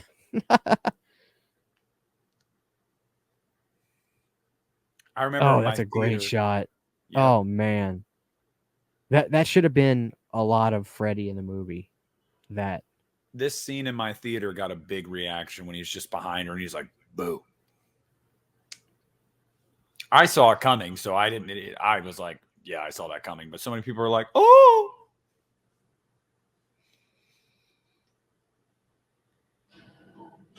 Oh. Oh, great. I mean, he's such an iconic looking character. I hate to nerd out for just a second, but man, the contrast of Freddy with the glove and the Christmas sweater, it's just brilliant. It's born for cinema. Now this is taking the staircase to a whole new level. Now she's taking a Hershey's dip right now. Yeah. I love that shot of Freddy right there. Is that supposed to be blood? It looks like chocolate. I love that fucking shot. That's chocolate. Yeah, that's chocolate. That's a great laugh too.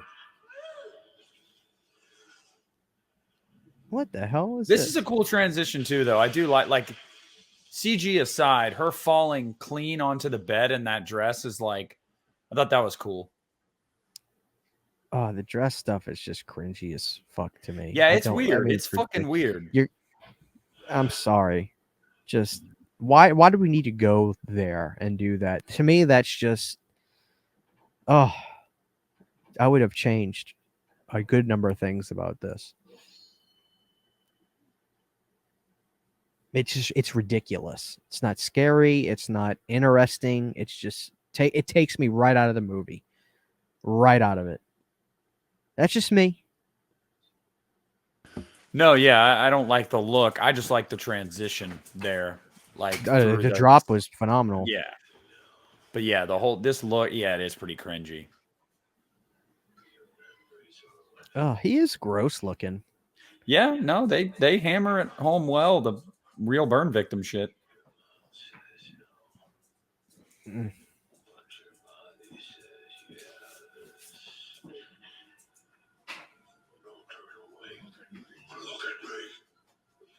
Look at me.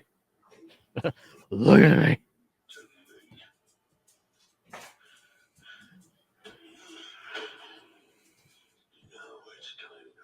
Oh. That was Man, he rude. really likes throwing people around. He does. He's strong.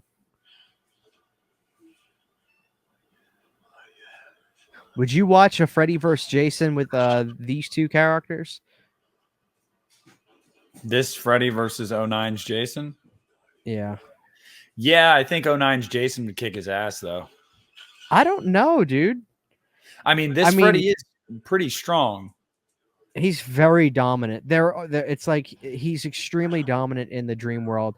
Even more so, like even in some of the originals, like there are moments in the dream world where Freddy, like, gets handled a couple times where it's just like, come on. But like in the dream world here, he's literally just Oh, manhandling they don't whatever stand a he wants. chance. The only time they ever stand a chance is when she pulls him out of the dream world. Right, which is fine. But I still think Freddy should be a tour de force in the reality when he comes back too. Yeah. He looks creepy there. I would have gone with like a weird color eyes or dead looking eyes. I would have done a little bit more there. I think we could ditch the hat after a couple scenes. I don't think we need the hat every fucking scene.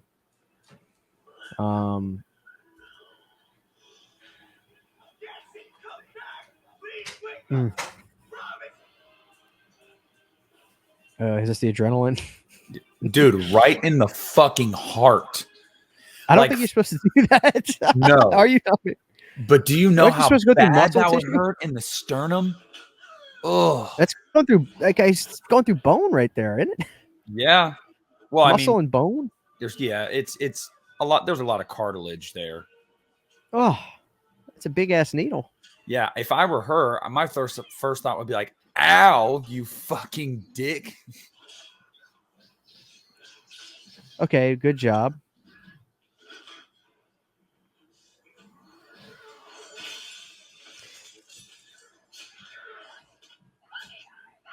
The thing about Freddy, though, it's just like, even if you bring him into the real world and kill him, wouldn't he essentially just go right back to the... Yeah, which is why that's how this movie ends.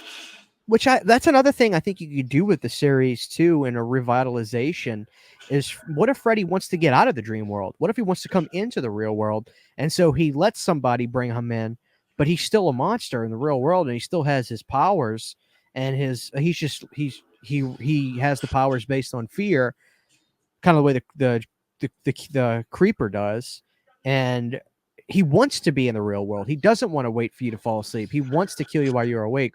Why not have that be an element for the future? You could go that way too. Christian, oh no, that was one of the worst line deliveries. Cause you're my world now, bitch. Like, no, it's cringy as fuck. It's done so much better. Even in Freddy versus Jason, I love when she says it in Freddy versus Jason. But and it works for that movie. Yes. Yeah. That had no emotion behind it. Like, you're in my world now, bitch. Like, yeah, just you wouldn't be angry. You know, right now you finally pulled this murderer that molested you as a child into the real world. You have the chance to kill him. You wouldn't be angry? Like, her heart rate looks like it's like 40 right here. She's not even huffing and puffing and breathing after what she just did. She's just like, you know.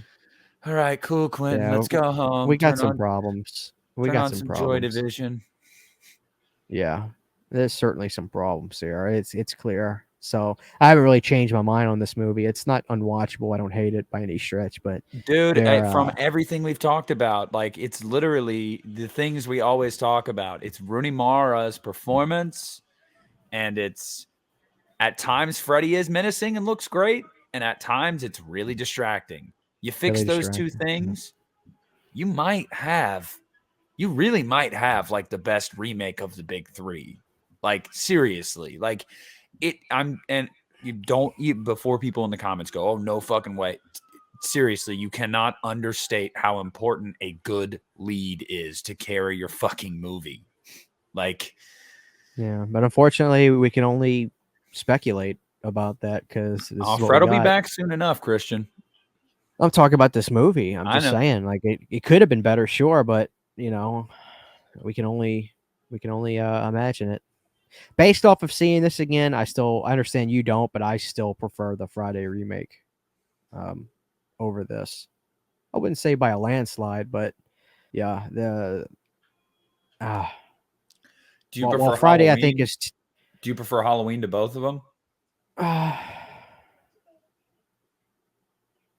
Probably. Halloween is. I mean, I don't care what anybody says, man. I'm still so enveloped in that world, regardless of the skull fucks and all that. I mean, that's I mean, the performance of That's cool. Now that's much better than a blow up doll getting pulled through a Yes. door. That was cool. But yeah, I mean, say what you want, just the performance of Malcolm McDowell alone is so insanely great to me that yeah, there's no question. Dude, that blooper reel is great too. He's like, and this canary has been raped.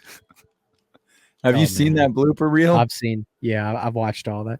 Oh, I have that Blu-ray. I don't think they gave it to us on Scream Factory, but I know, of course, I know you have it too, but the Blu-ray where it's a close-up shot of Michael's face and it's like the 3-disc collector's edition Blu-ray mhm. where it's got the massive documentary, and it's Oh yeah, just so riveting watching the making of that film and seeing everything about how detailed Rob was with everything. dude. Like, dude, there was no decision made without him.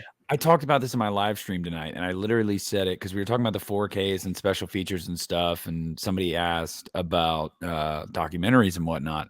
I said, look, guys, one of the best documentaries I've ever seen making ofs is Rob Zombie's Halloween one. Like, if whatever you think about Rob Zombie, positive or negative, when you watch that making of, a few things come across. First of all, Rob Zombie is a very intelligent human being. Second, he clearly was I don't very. know why that sounds funny when you I say. know, but like, because some people think he's just dumb white trash, but Well, he's he very can't be smart. too dumb if he's a fucking multimillionaire. Yeah, I mean, fuck, and come on, guys. he also, you can tell it was like a passion project for him, man. Like I loved, like, I specifically remember one part where they're in the basement of the Myers house, and he basically tells them, "Nah, you got to redo this whole set." Like after they spent days building it, he's like, "There's not enough dirt. It's not dirty enough. Nah, you got to knock this out. Add more dirt. Nope." Like the dude clearly knows what he wants. I mean, like, yeah, fucking. I hope the Munsters is great. I hope it's so good. It doesn't matter. I know, because for Halloween 2 is so good, and that still doesn't matter. So No, I'm just saying. I mean, it doesn't matter if it's great, good, bad, or not. The perception of him will not change one iota. I know It won't it's a make a bummer. difference. I think this was the most fair and balanced I've ever been. I just, jokes aside, you know, it was interesting looking back at this one. It had been a good number of years, probably 4 or 5 years, probably since I sat down and watched it. At least Okay, before COVID, I know that for sure. so if I asked you, like, briefly, like, if just like overall, would it be fair to say that after you watch that movie, you go, "Eh, you know, not awful, not great, just, eh, whatever." Like, is that fair? Because I feel like most people are like, "It's a fucking abomination," and I'm like, "No, it's not." It's like we've said this before. I'll say it again. Seed of Chucky is an abomination.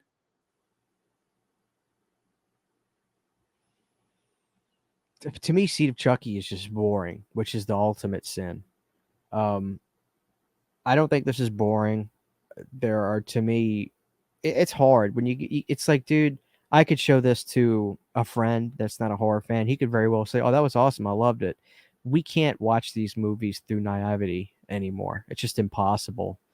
So, with that being said, that's fair. Of course, I don't know if that I've ever said I thought it was an abomination, or if I don't know if I've ever gone that far. No, Um, and I didn't claim you did. I just I mean that, know, like, dude, I see that you know, take all over the internet, and I'm like, yeah, what I the know, hell? I know, I think, I think, even though Nightmare may not be the biggest of the 3 or 4, you know, you could argue it's maybe the third biggest or the second biggest. It just depends. I, it, I think arguably it's either Halloween or Friday. In my opinion, I think it's Friday. I see more people on the internet that love Friday the 13th than anything, but it could be Halloween too. But irregardless, beside my point is, with that being said, when it comes to a remake of Nightmare on Elm Street, it's like that's when everybody was like, "Oh, really? You're going to try to replace Robert?" Like that's no, you're insane because it's just a totally different set of house of cards that you're up against than a Friday or Halloween. It's like, "Oh, dude, it's not going to be as good as the original." Friday the 13th. Oh, dude, they're going to try to capture those 80s movies again. No fucking way. But with Nightmare, it's you're going to try to do Robert Englund better than Robert Englund. Good fucking luck. The hill is so much higher to climb than any of the other three. I don't think that's a debate. No, So, yeah, with that yeah. being said, I think you could give this movie a little bit more of a pat on the back because of that.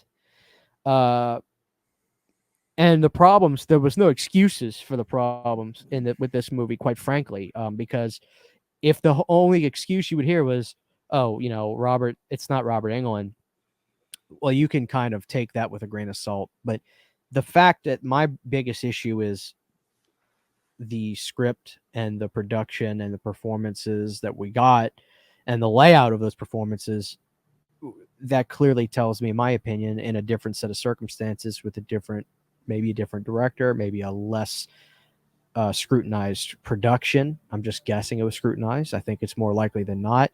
We could have had a better film. So, with that being said, I'd give the film a thumbs in the middle at best, uh, and I think that's fair. I'd give it a 5.5 out of 10, 6 out of 10. I think that's fair. I think that's fair. I think that's fair. And to everybody listening and watching right now, I just want to say, please stop sharing every year that fake picture online of Robert Englund holding up a sign that says the 2010 remake sucks. 2010 remake suck. That pisses Robert off, and he actually has talked about how, first of all, that's not true. That was Photoshop. Second of all, he's actually been very complimentary of Jackie Earle Haley and wanted people to support him and didn't appreciate the shit that he got. So please stop sharing that because it's not real. And I guarantee you, if you sat down one on one and talked to Robert, he would say, "No, Jackie did fine. Jackie was not the problem with that movie." And he's essentially said that. So can we just not do that? Like, I don't know. It always annoys me when I see that because people share it like it's real, like they're like dunking on the remake, and it's like it's not even fucking real. Like, I've seen, excuse me, I've seen that image you're referencing, but I've seen the one you're talking about, but the one I used to see, I think the original is a picture of Robert holding up an autograph he did where he would draw a picture of Freddy. As a matter of fact, well, I don't have it here. I have my Robert Englund autographs there, but I have an autograph from Robert where he does like a quick sketch of a Freddy face, and I know that was something he did for many, many, many years with his autographs. And I think that's the original, but because it's on a white sheet of paper, people were able to. Let me turn this down. That fucking, they're playing the special features. But the one I used to see that was the first Photoshop where it said Jason sucks, oh, and it was like a funny thing, and then somebody made the 2010 thing sucks, and I get it. It's supposed to be like, you know, it's not. I don't think the intention was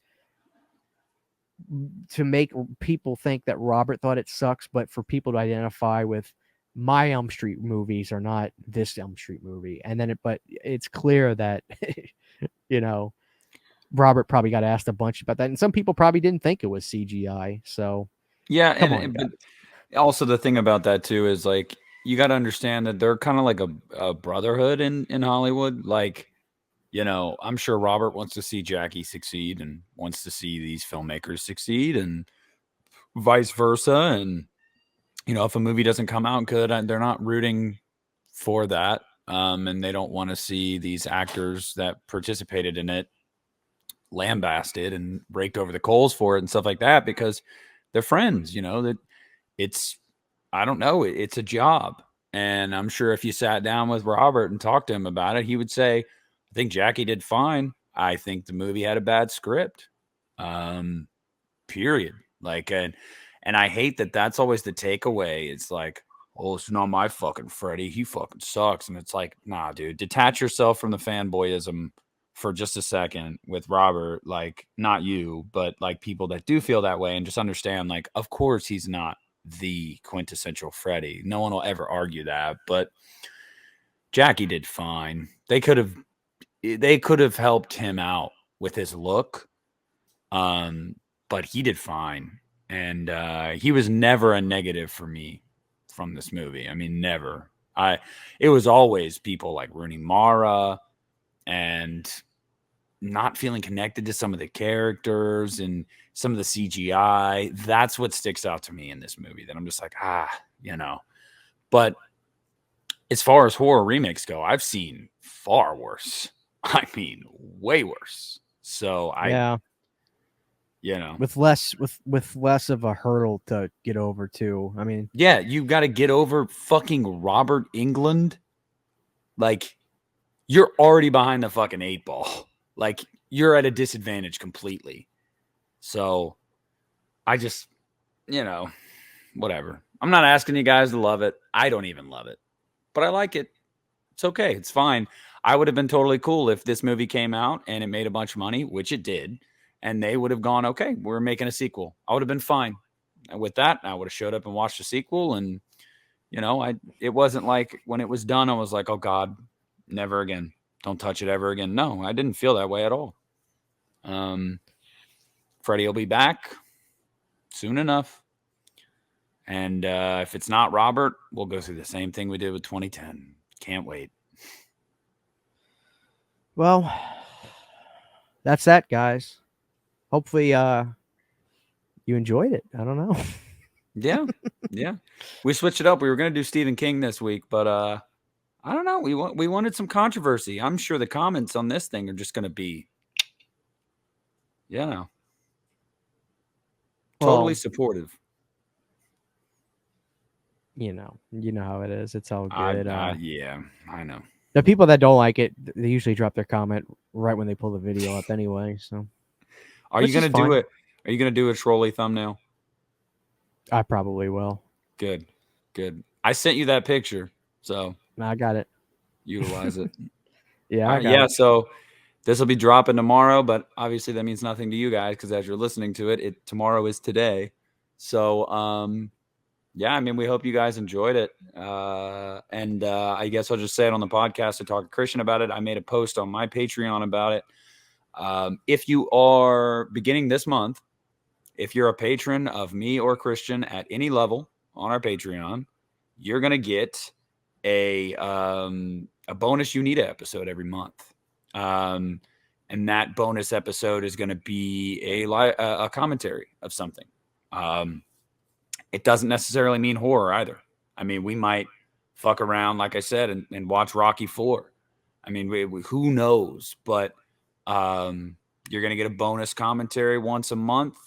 And I feel like that alone as a perk. And when I told people that, I got a lot of really good feedback on that, by the way. I just want to let you know. A lot of people are like, that's a great perk. Like that's, a whole other podcast episode. That's awesome. So really, really quick too, before we go, I asked my patrons for some questions before we got off. And here's some of them. From Philtron 5000. Do you think that Halloween Resurrection will have its day, be it through eventual 2000s nostalgia goggles or other factors that elevated interest in movies after year, years after they have been dismissed as failures, or will it never have a fan base? Well, here's the thing, Philtron. I mean, in a sense, I'm sure that Halloween Resurrection has a certain fan base today that's bigger than a ton of other movies because it's a Halloween entry, sure. I don't know. Me and Nick see this. I think we see this a little bit differently. Nick does not enjoy watching that movie. I'm not saying I do too, but I think it's fun to watch with friends, and I had a blast when we did it on the show. So I don't know if you call that a revival, if you will. I think it's a movie that can be enjoyed under certain stand. It's one of those movies I wouldn't just want to watch by myself. Let me put it to you like that. But with friends, it's fun to kick back and poke fun at. I don't think it'll ever have a revival. I don't think it'll have a revival in the way that this movie did. Halloween 6 came out and tanked and everyone hated it. And 20 years later, it started to get an appreciation. And because there's a lot of redeeming qualities about that movie. Resurrection, it didn't have any passion behind it. I think that's why it'll never have that revival or resurrection, so to speak. It just wasn't a passion project for anybody involved. It just feels like a cash grab. So no, I don't think it'll ever be revered like that, but it will always have a small sect of fans, and more power to them. If you like it, you like it, and nobody can tell you you're wrong for liking something. So,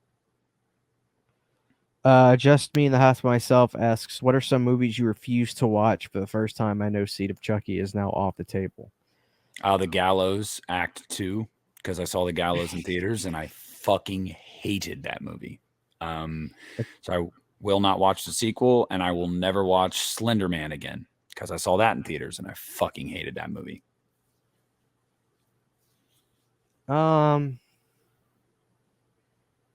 Refuse to watch. I don't know if there's anything I'd straight out just refuse to watch. Cuties on Netflix. How about that? That's my answer. Is that a good answer? Sammy Morez Salas, have you two ever read the Freddy vs. Jason vs. Ash comics? The first crossover takes place after the events of Freddy vs. Jason. No, I have not. I think they're expensive. I've read excerpts of them online, and from what I read, I thought it was cool. I don't know if it would ever work as a movie, but I thought it was cool. Sammy also asks favorite horror soundtracks. Ooh, fuck. It Follows has got to be in there for me, up there. It Follows scores amazing. There's a movie called Beyond the Gates that has a really cool synth score that I love. It's a film from like 2013 or 12.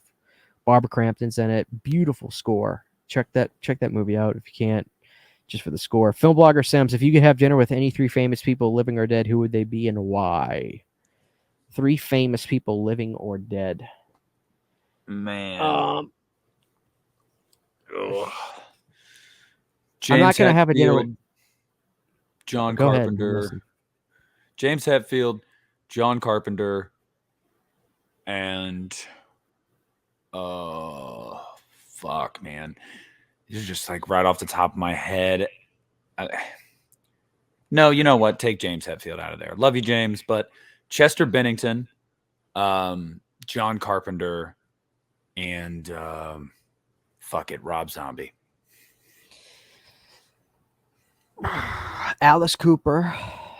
Oh fuck! Now I'm thinking of Dio. Shit. Yeah, Ronnie would be cool. I'm not gonna have John Carpenter because his whole career is documented. I don't know what else I would ask him about, so I don't really need to talk to John. Alice Cooper for sure. Then I would love to have.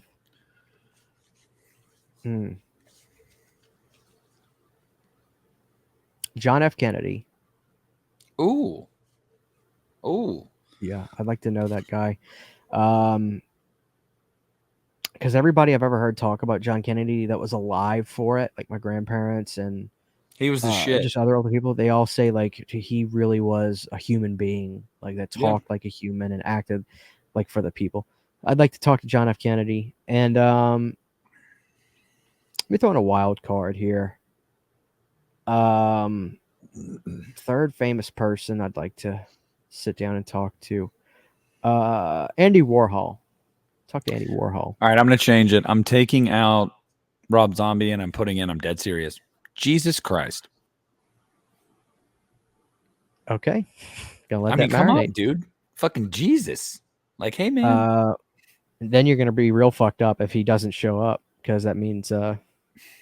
No, Jesus, regardless if you're religious or not, he was a real human being. Like, he did exist. Like to see what that guy's all about. Dr. D asks, favorite foreign film? I'd honestly probably say Zombie. I really enjoyed that. Now, granted, I haven't seen a ton. I also do like Let the Right One In quite a bit. Mm-hmm.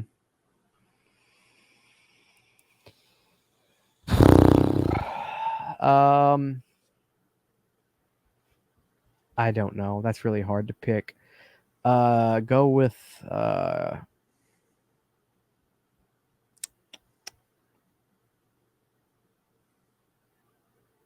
I don't know because there's so many good ones nowadays too. Let's go with Train to Busan for right now. It's coming off the top. That's a great movie. What movie scared? This is from Mark Allen. What movie scared y'all as a child? Do some still creep you out? And are there any newer movies that creep you out? The Exorcist scared the shit out of me as a kid. So did The Exorcism of Emily Rose.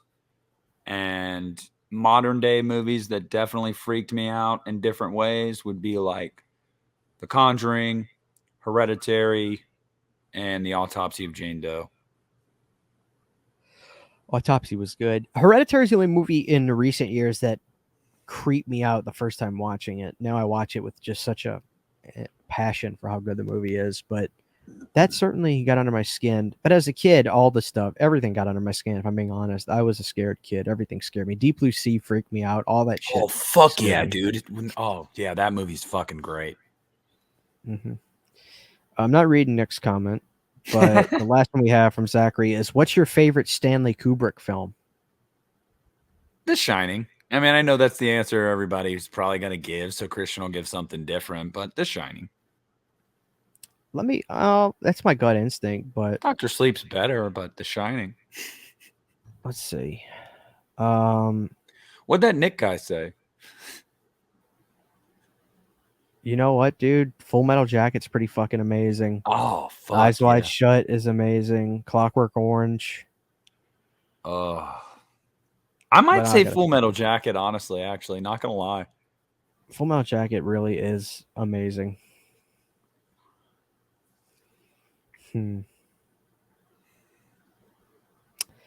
I'll stick with The Shining. But Full Metal Jacket would be number 2. Then number 3 would probably be Clockwork Orange. Then 2001's really good too. I love 2001.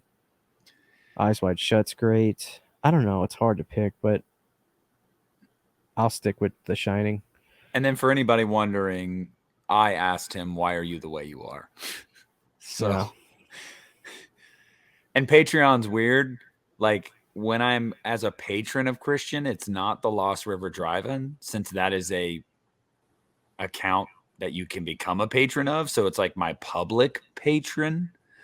So I was like, I really hope he knows that's me. Because like I didn't want him to be like, who the fuck is this guy? It's just your name that it's saved under too. So yeah. But yeah, I got a couple questions too on my Patreon, guys. I'll save it for next week.